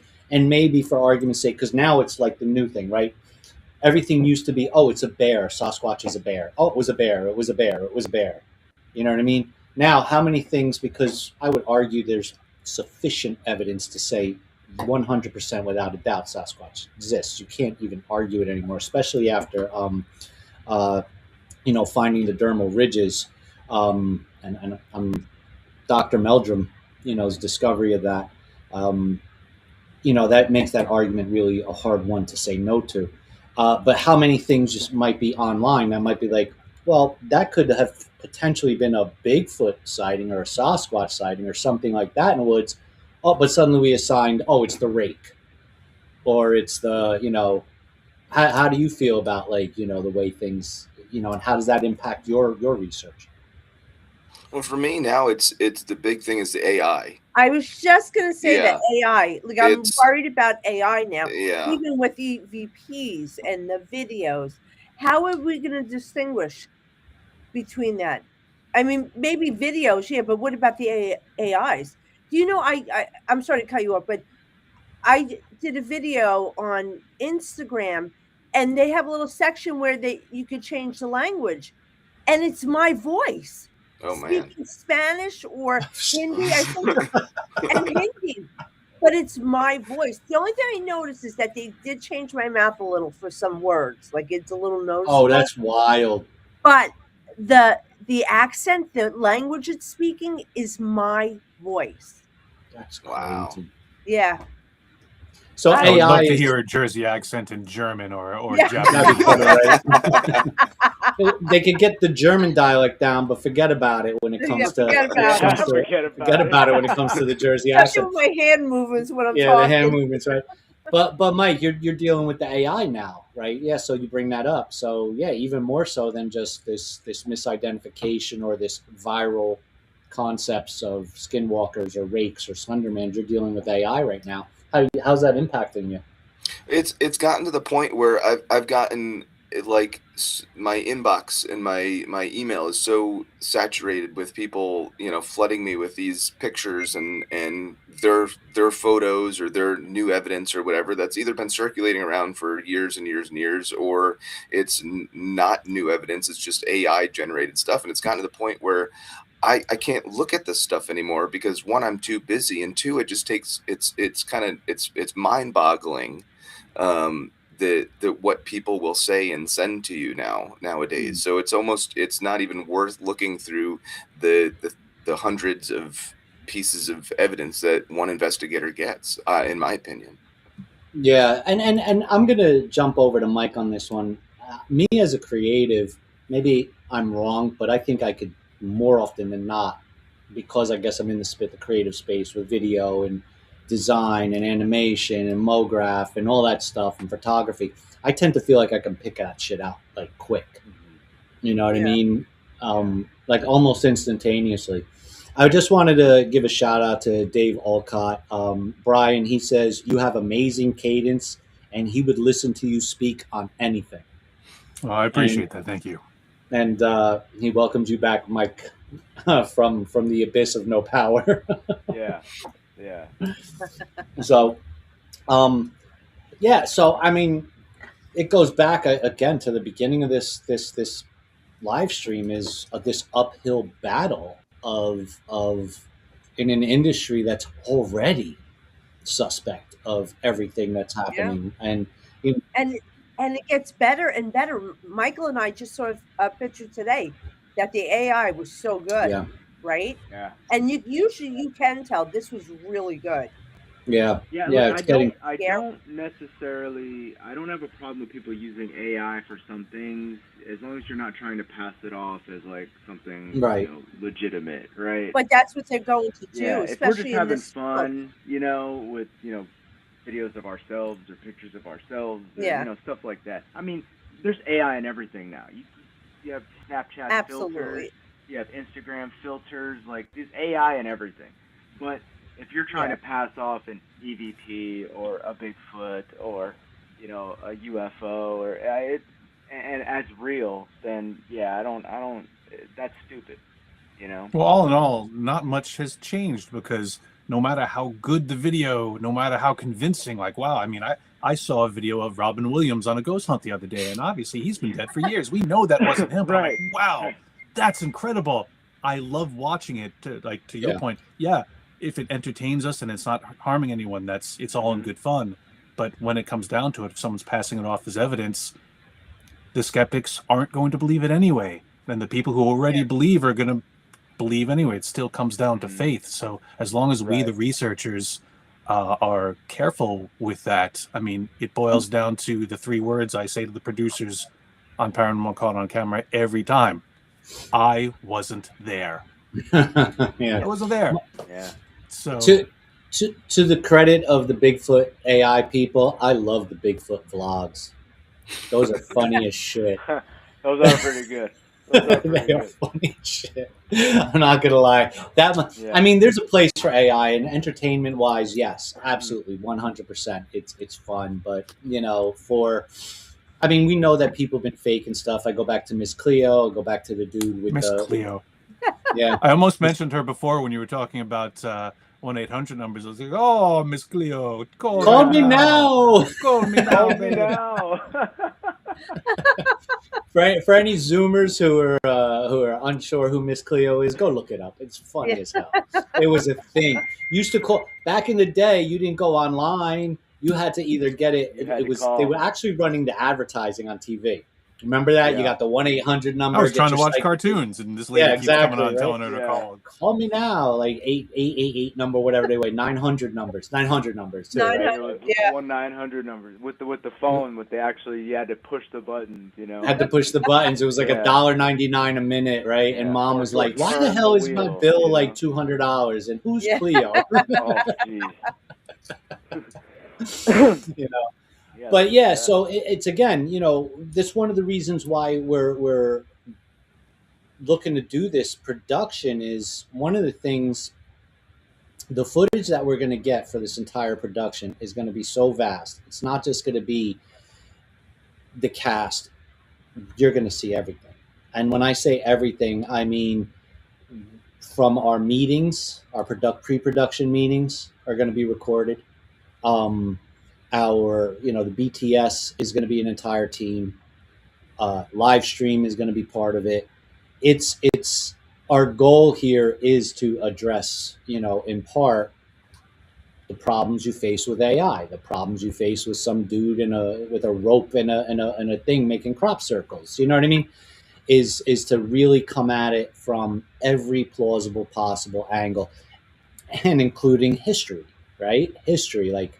We're not just going to walk into what we're doing saying, we believe this to be true. And that was one of the reasons why because when I first met you, Brian, and you told me the history behind the Jersey Devil, I was like, this guy's got to be on this team. Like the history, you drilled down and you taught me this, and whether I believe it or not is irrelevant. I'm from Jersey. I'm not losing my Jersey card to say there's no Jersey Devil. Okay, that's it. I'm not risking my residency to live in this state. Honestly, I think I saw it once. I'm down with that, man. I definitely, I don't know that I saw it, but I've definitely been in the Pine Barrens, and there was some sketchy shadows in the Barrens, man. Yeah, those are the ghosts of the depends on people that were where you go in the Pine there. Barrens. There's actually people that live out there, and they have their own language, man. And you don't talk to them, you don't make eye contact with them. Yeah, it gets pretty crazy, the Pineys are a thing, man. If people don't think the Pineys are real. I love all of like the lore and all that stuff in the Pine Barrens, man. Ong's hat, all this stuff, man. I love it. I love it all. There's the brick.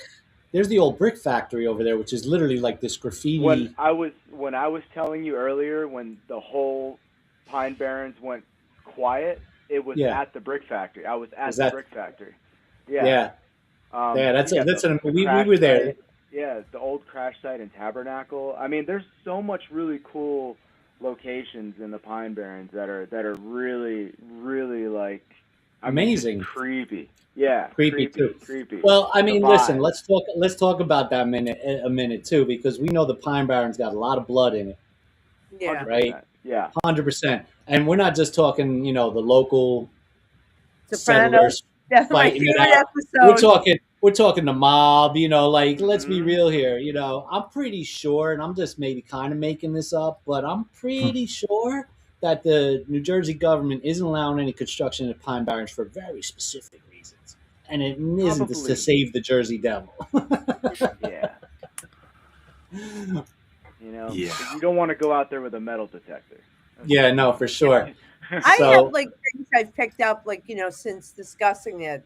But I'm going to save that things I picked up on. Save it. No, we need it for the project. So, Mike, talk to me real quick since you're here. Talk to me about Bigfoot in New Jersey, right? Because now I grew up. Here's what I grew up. I grew up with the Jersey Mike Devil. Talking to. Pardon? Oh, Mike Familian. It's good. Yep. Right, talk to me because I grew up with the Jersey Devil was South Jersey, and Old Red Eye was North Jersey, Sussex County.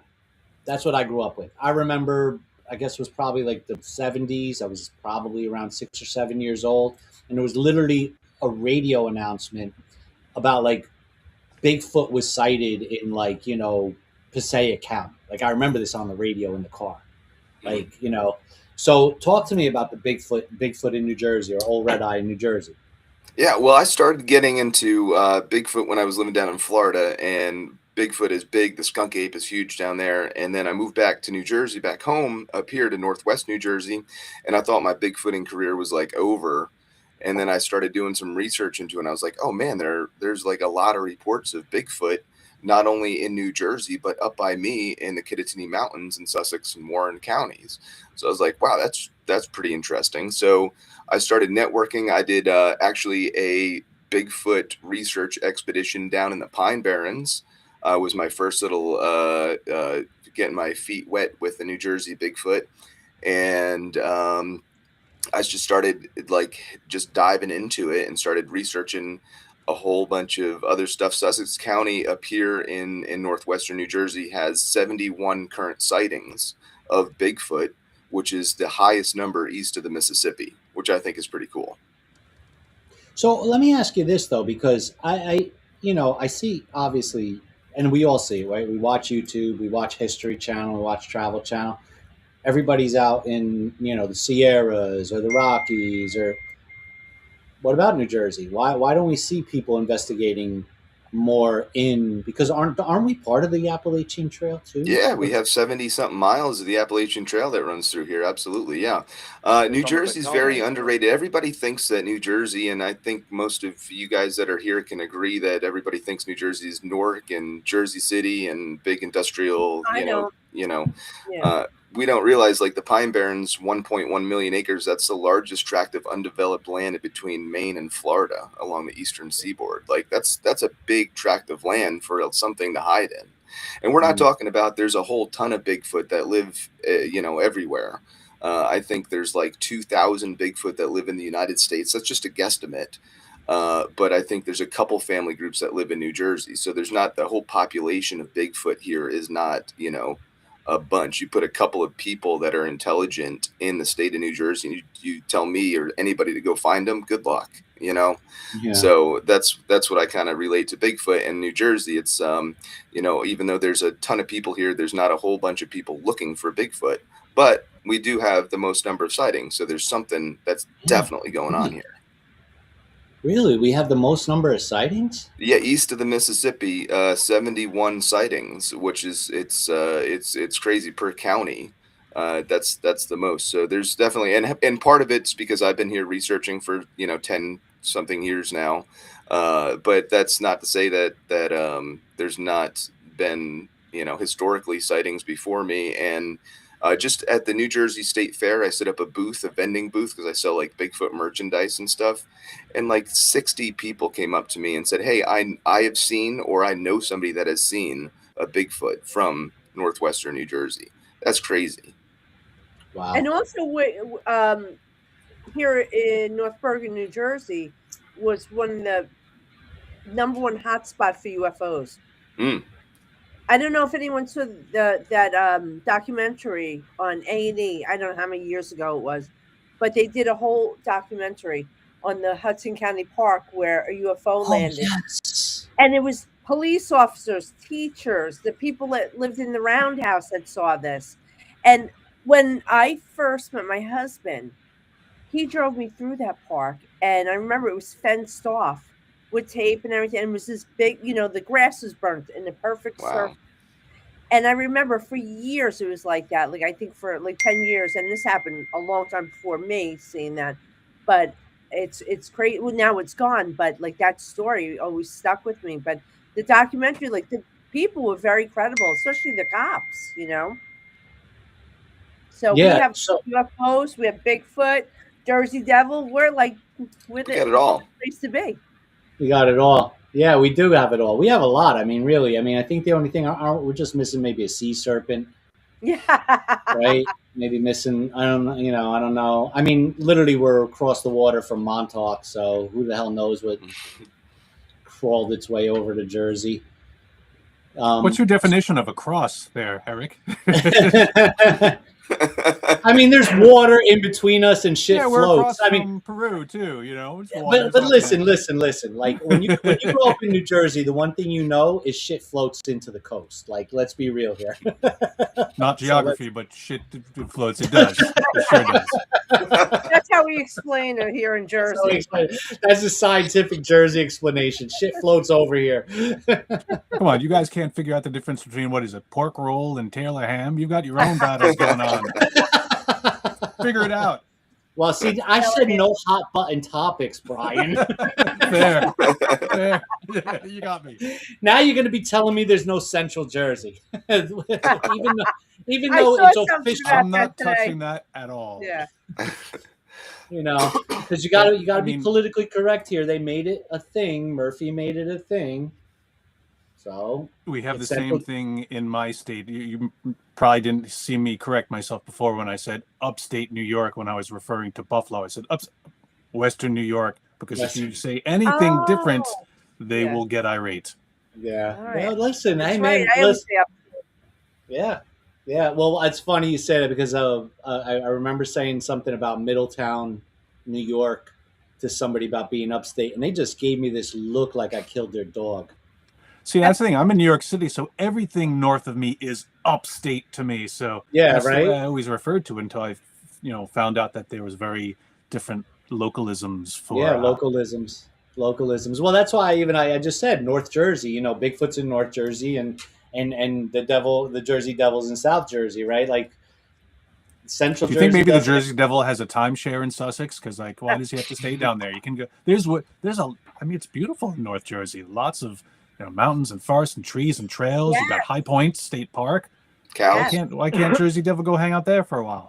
Because Yeah, Jersey is territorially divided by North and South. South Jersey is an entirely different state. If you live here, you literally hit South Jersey, and it's like a different state in the state yeah. of New Jersey. Yeah. Like You know. Korea, right? Yeah, Like South Korea. right. Yeah, It's exactly. It's like Korea. Yeah. North and South Korea. Yeah, I mean, you know, Where's so the where's the cutoff though? You know, that's a good question. Exit 5 on the turnpike. 5. Yeah, it's defined by the turnpike number. Mount Holly Yeah. and below. Yeah, anything above 7A and above. You know, when I was a kid, when you came down to Monmouth County, like people were like, "Where'd you go?" And you're like, "Old Bridge or Matawan or Sandy Hook or anything like that in Monmouth County." They're like, "Oh, you went to the boonies," Mhm.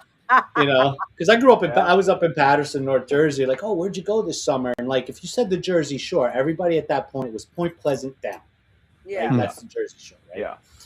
Asbury Park was, you know, a no-go for years. Like, you know, you Oh, didn't. If your family brought you to Asbury Park, you were broke. Yeah. You know what I mean? You know, that was the thing, right? So I don't know where South Jersey officially starts. Me, for South Jersey, I argue it's Tom's River. Mm. Okay. You know, I say once you hit like the bottom of Ocean, you know, you're out of Ocean, the bottom. Yeah. Of, Yeah. you know, you hit, because it's just a different attitude. It's attitude. You As know. soon as you smell the beach. Yeah, yeah. Well, that's the other thing too. Another hot button topic. I'm a firm believer now. Anybody who is about the environment in New Jersey will say we have wetlands. It's the swamp. The only difference is there's no alligators here. Yeah. It's the swamp, and once you're out of because it stinks just like a swamp Mm-hmm. up in this wetlands area. So once you're out of that, like, and you get the real ocean smell, now you're in South Jersey. Yeah. You know. So I'm gonna get some heat. Some dude's gonna email No, me. you're And be right. like, It is. it's the wetlands. Yeah. But yet they'll try and build on it. Yeah, right. We will build on anything here in New Jersey. Listen, this is true. So there is definitely something, you know, with the Pine Barrens that they don't allow people to, you see New Jersey. If you got this much land, they're going to build a 2-family house on there. Look at Edgewater. So we got a question, real quick question, and I know not everybody's here anymore, but is anybody going to be at the Maine Paranormal and Horror Con in 2026? Oh, Yep. Okay. So April and Mike, Familian, and Mike. And Mike is running it. He's doing all the design, marketing. Nice. So there you go. So I hope that answers your question, Dave. Mike, you do all the design work for that? Yeah. Oh, dude, awesome. Yeah. Right on. And Ghosted, our magazine, sponsors it. We're sponsoring this year, right? Yeah. We are now. I'll let them know. Did Mike Well, freeze? Ghosted is a media partner and sponsor for our events, which we're really proud to have you guys. Yes. And like I said, you have been Really like excited. our number one supporter, loudest screamer. Oh, absolutely. I'm always watching you. So I want to make this one. Are we good to announce the stuff with we're doing, you and I, April, in Atlantic City, our project with the tour? Oh, yes. Yeah. Yeah. So we are doing. I forgot about that. So we're waiting right now. We're just waiting for the final answer from our friends at the Golden Nugget Marina Casino Hotel in Atlantic City Woo-hoo. to be our hosts for your gallery reading Yes. at the Golden Nugget. We're working on that, but it's not just a gallery reading. No. Gallery reading is one part, but there is going to be 14 VIP slots to do a very special bus tour during the day with April, and we're not gonna name the spots where we're gonna go, but we have 3 locations in the Jersey area, in the South Jersey area, where April will be going and touring with 14 VIPs on a private party bus right before the gallery, and they will also be getting dinner exclusively with April. And we're scheduling this right now. We have to confirm the dates, but that's going to be coming up soon, so you're going to want to check that out. Yeah, it's going to be really exciting. So I'm excited for this. It's So not yeah, like, it's not like the Peterman experience. I don't know what that is. From the Seinfeld episode, right? Oh. I don't know. I never watched Seinfeld. No, I never watched Seinfeld. If it was in Jersey, you would have watched it. Oh. Yeah, Everything can't be The Sopranos. be careful, Brian. We don't have a contract yet. But you know, Funny how that is. Yeah, well, it's coming. It's coming. I promise you, it's coming. I'm waiting for Ronnie at this point. As you can see, he's at parties. Yeah, he's partying. Ronnie's partying. I think I signed something where I'm being paid with espresso martinis. Yeah, right. I'll send that over right away. That's gonna be fun though. I like all the projects that you're working on. Got a lot of good we got stuff. some good ones. Yeah. I mean, as much as I love this event stuff, you got to understand we're not an event producer. We're far from it. Like that's for us. Events are a platform, right? Yeah. Because our brand is about business support. It's about entrepreneurial support. It's about that kind of growth. It's about getting businesses their clients and getting people like you an audience and more audience and outreach, you know. And so it's just that I just see opportunities to earn, for all of us to earn and for all of us to grow and to continue to support the concepts, right? That you guys all carry because it's from that business side. And I had you on my business talk show, April, and I had you too, Brian. You were on my show as well, which I love. We keep posting all you guys' advice like all the time because it's some sound shit. Like it's top notch advice. So we're always looking to do projects, you know what I mean? And Mike, I believe I mentioned to you, and if I didn't, you're just finding out now because I mentioned it to Ronnie, that we want to have you as one of our experts to interview for this project that we're doing with Brian, Ronnie, and April. Oh, you just found out now. Okay. Thought I emailed you. Well, sounds good. It's mixed in with all the AI videos. You know. Yeah, right. So you know, and danger and close, Michael, Mike. You're not far from this project either. So he's that's an expert with drones, Michael. Well, here's the thing: we do have a sponsor for the drones. We do have a sponsor. Okay, wait. I'm not done. We have a sponsor for the drones who's going to be working with us, and I'm gonna say because we have a soft yes on it. It's Alpha Drones USA, and they do a lot of high level, like everything, like literally the kind of drones that go out there and fumigate and seed the fields, or the big 10K cameras at the jails. Yeah, no, they don't. Oh my God! I'm sorry, I'm just kidding.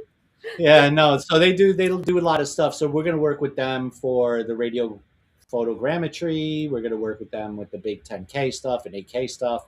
We're going to be working with those guys and bringing them on. But we will talk with you, Mike, on the tight stuff, the tight cinematography that we're going to need to move through the woods. So that's going to be a conversation we're going to have. But yeah, so I mean, there's a lot of cool stuff.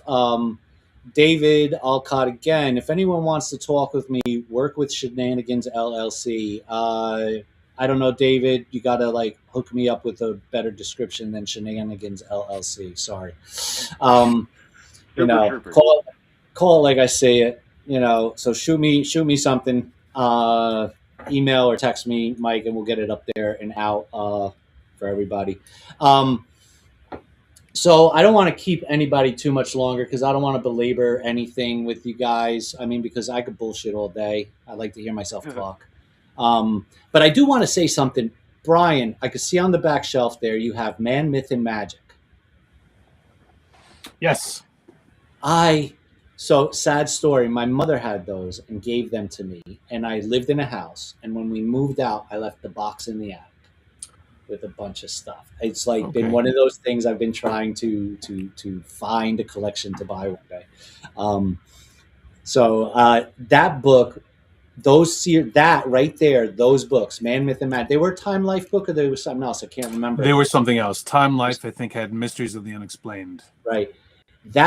Those right there shaped my belief in all this. Absolutely.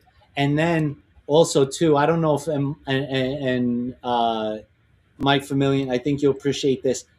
I got to see the Gimlin film, Patterson Gimlin film in the movie theater. When I was a kid. Oh, nice. I remember that. That was Wow. that was my mom took me to that. I remember. I think it was in Paramus, New Jersey. I think it was the Paramus Theater. I think at the time it was Route 4. It was when it was small. It wasn't a big Cineplex. That's where I saw that. I think it was that theater. Oh, Could have been the theater. Speaking of AI, didn't they just run that through AI to stabilize it so that there was no shake? What'd you think of that? It's so clear, isn't that like awesome? How like they could you would know better, Mike, the destabilization or stabilization, the frame rate. I don't know how it is, but just the way it's done, it makes it look like it's so clear. And I don't think it's AI. I think it's actually like the way the frames are cleared up. I don't know. By running it through AI, I mean, I work with some basic AI for graphics and some basic video, but taking that and having to extrapolate, because to reduce shake, you're going to lose image at the edges. It has to reconstruct all that, but just focusing on the gait of the creature. Brings out the details so much better. You could see the tumor on the side of the leg. That's kind of grainy in the original video. You could also see like the way. Well, there's a million videos on YouTube explaining about how it's a real video. Yeah. Well, I mean, again, that's the thing. And Mike, you know this with I hate destabilizing in like AE and After Effects and all, because it just me it just distorts the image horribly. Well, it can. You know what I mean? I think what happens is, because if you're taking something from like the frame rate of something that is, say, moving quickly, even if you destabilize, that if someone's like shaking a camera and moving this way or whatever, if it's moving too fast, then it just looks like a fucking hot dog, on the screen, right? So there's nothing, you can't really do anything with it. But if it's like a larger object that you're seeing from not so far away, you can sort of destabilize that and maybe capture more important details in it. But Brian's right, you will lose some of the top and some of the bottom when you're stabilizing that manually. But AI fills in all those gaps, and it makes it look clearer. Funny story, I was erasing a background using Lightroom. I've never really used it to erase a background before. It's an Adobe product. And when I erase the background around somebody else, instead of making it like the background flow, like say like buildings, it put an Asian person standing next to it. Yeah, it put that's like happened to me too. Yes, it put like, I'm like, who is this Asian person? Like in this thing. So you have to be careful, especially with the AI, when it removes a background or it stabilizes something or it fills in the blanks somewhere. It's creating something artificial. That's probably one of the project engineers. It's like, I'm going to put my cousin in there, and when they try to get rid of something, ping, he shows up. Yes, he's doing. Yeah, absolutely, absolutely. I mean, isn't the argument there that, doing things with AI right now it's creating something from nothing, right? So I think people are going to kick back on the argument of like the Gimlin film, like, is that really part of the original film? Because like when you go back to when they did the original enhancements on the film and they were using the original, 16 millimeter they used, or 8 millimeter? Because film really does have a lot of detail in it. It's just a matter of getting it out. And technology's come a long way to use the real film frames to pull that detail out. So the question is with the AI enhancements or the AI and stabilization, isn't the argument going to be, that's just added in there? No, I think when it comes to graphic, when we're pulling out or adding to it, it's basically just sort of stretching the area around it or capturing some of the environment around it. But what I mean by putting things into it is creating something artificial as far as like, maybe something in the sky, or when people see things when they look into like a foggy window, it's like pareidolia, right? Yeah. They're adding these little things that you might think there's something there when it's not. That's what I meant by that. Like, it's sort of artificially placing something, in the picture. Can I jump in here? Did anybody see that shit just fly across his screen, Mike's screen? I thought he had a cat. Do you have a cat that You have a walked behind pet? you? No. Do you have it? Because that was not a piece of dust. I'm gonna tell you something about my house, y'all. It's April's been haunted. here. Yeah, I'm gonna look at that video because Wow. that I literally. want to see that. I got no way to roll this back because we're live. Live. Yeah. But it literally went across his screen. If anybody else saw that, was watching, please say something, because I saw that and I did see that. It I looked. missed It that. literally. I have 3 It dogs, looked- but they're all upstairs. It and looked they're like the away. size, I would argue, of a quarter, and it looked Mhm. like it was reflecting light as it moved across the screen. I swear to you, I saw that because I've seen that before in real time, in real life. Yeah. Well, I told Michael what I saw in your house, and then Yeah. you said about your son. So my house there's some shit here. I've got a great picture from inside my house. Like, I think I showed April one time. I showed a few people of a picture I've captured. Like down here, there's another room to the side of me. But yeah, man, there's some shit in my house. Yeah, crazy. So yeah, I'm telling you, I'm gonna look at that. I am gonna pull Yeah, that, take a look at it. and I'm gonna Yeah, find it timestamp because it. that just 2 hours in. because yeah. What time is it? 2 Yeah, what hours time? in there. Probably like 9:01 it went across. Okay, Yeah, so now. 9:01 Ish. That's crazy. Like I know what I saw. Because here's the thing: I saw that one night. I was in my house, and so I'm watching TV, and I have a projector, right? So I project short throw. The light goes there. So you know how the projector works. It's completely dark. I'm sitting here and I'm watching TV, and I see this thing fall from like my ceiling, and I'm watching it go down. It's not the corner of my eye. I'm looking dead at it because I caught the reflection, and it looked like a shiny reflection, right? And I'm watching it go down from the ceiling, and I think to myself, "Oh, I'm not going to kill this moth. I'm not getting up. Wherever it lands, it lands." That's literally what my thought was. It's like I got a moth in the house.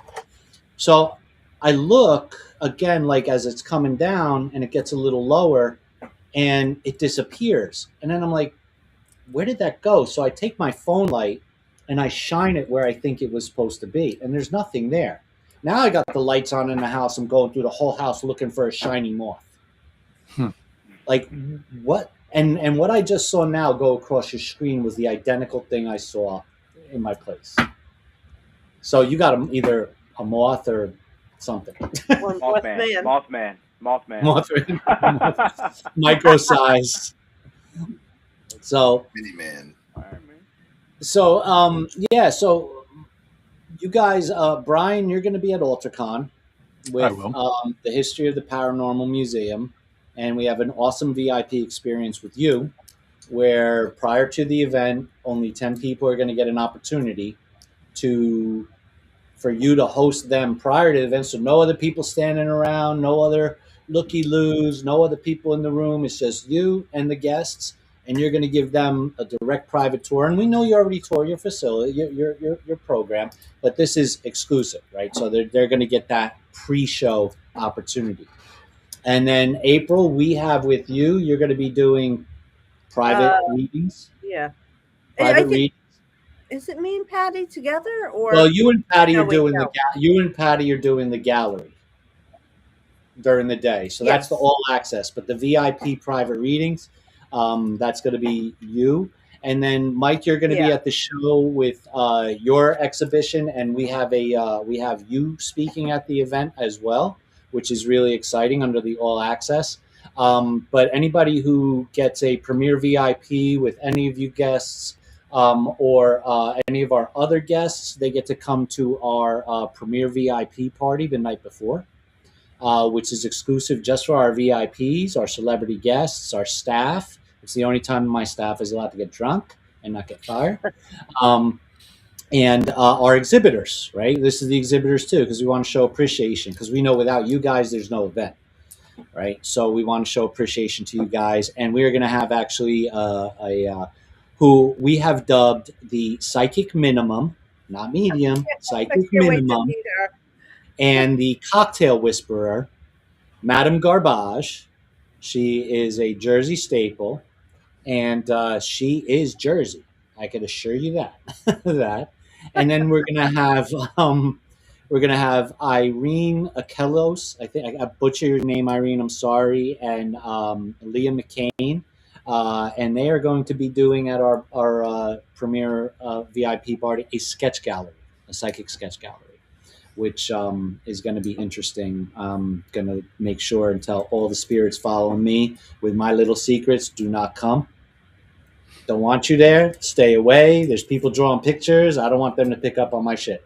Remember I was talking to you on the phone? Wait, was your aunt or your mother? It was my aunt. My aunt. You drew the picture of her son.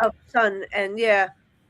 So, not to get too crazy, but I'll tell you the backstory in private. But yeah, I know. Just the stuff I picked up was very personal. Yeah, it's very personal. But we'll get on a call private. Yeah.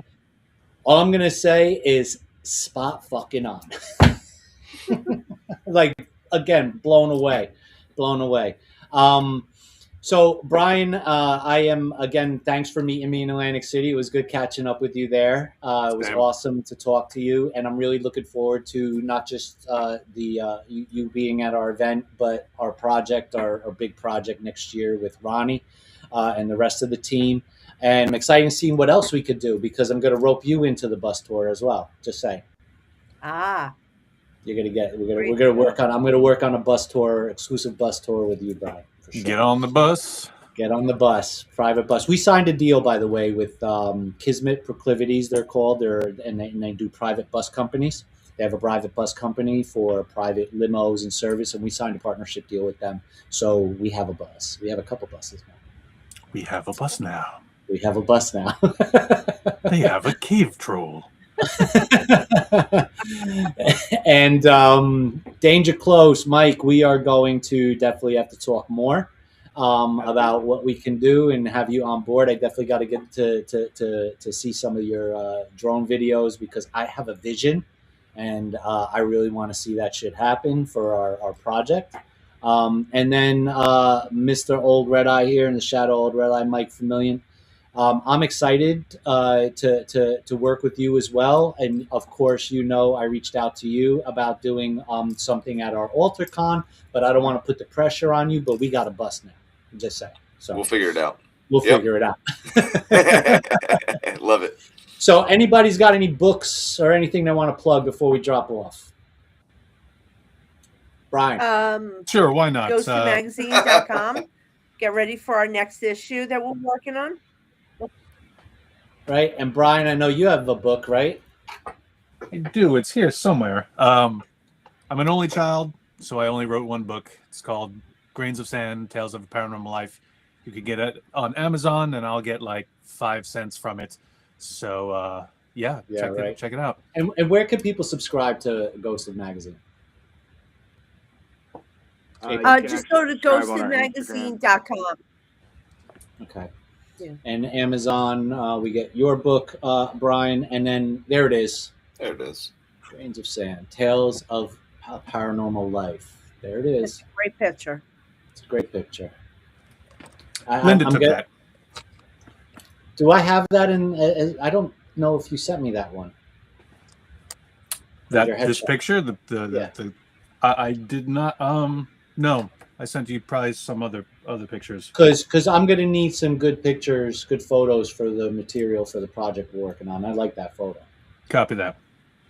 All right, and then Mike, where are we seeing you on YouTube, and what else you got going on? Me, Mike? Yep. Sorry.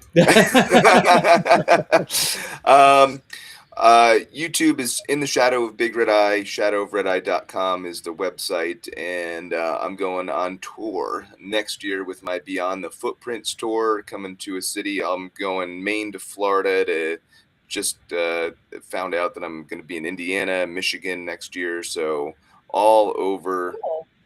the United States. I'm so excited. And you also get, when you do investigations, you set up groups to go with you. Like people can come on. You have a process by which you bring people with you. Sometimes I do. Yeah. Next year, I just kind of I'm just releasing that we are going to bring people with us. It's kind of like a new thing I'm trying out. It's difficult because like the liability and stuff like that. Sure. That's all that good stuff. But if anybody's interested in coming out with me or finding out where I am, I speak at libraries during the day, and then I go out at night and film my YouTube show at night. So it's kind of like a win-win for me. You can go to my website, shadowofredeye.com, has all my appearances and all that good stuff. Fantastic. And Danger Close, what do we find? Where do we find you, and what are you doing? Yeah, so any graphic design or large format printing, small format printing, business cards, books, calendars, magazines, anything like that you need, hit me up. Dangers.design is my website. If you need graphic design for events and stuff like that, conventioncreative.com. If you want to book me for photography or anything like that, you can go to hauntedmafia.events, and you can book me there. And I'll be next year. I'll be at Maine Paranormal and Horror Con, Underworld, Culture Con. I'll be at AlterCon for Ghosted Magazine. I'm doing multiple events, in Wilson Castle, Gettysburg, throughout the year. So, yeah, anything you need, let me know. Well, I want to thank you all for being here with us. This will be up on the YouTube for rewatches. I'm definitely going to be scanning that thing because I saw that. I know what I saw. I know what I saw. And then, and guys, listen, we're creatives. And again, I'm not that kind of event producer that says this, it has to be X, Y, Z. So if you got ideas you want to throw at me, I'm all ears. We want to make amazing experiences for you and for our guests. So I'm open to lots of ideas. The only thing we can't have is fire in our facilities. But outside of that, damn it, that leaves a lot of open opportunities. Yeah, a lot of open opportunities. And I mean, listen. When I go to set myself on fire for the TV commercial we're producing, you know what I mean? I wanted to do it indoors, but I'm not allowed to. So we're going to have to do it on the beach. But, we definitely we'll take anything as far as events are concerned. So thank you again for being with us. I appreciate it. And I appreciate your support for what we're doing. And I look forward to continuing this relationship with you guys. For you folks that are watching this, check us out at blackink.events to find out what events we're doing, what special projects we have going on. Follow us here on YouTube to get updates. Follow us on social media, Black Ink Events. We're all over social media. We're not really on TikTok. TikTok hates us, and I'm okay with that.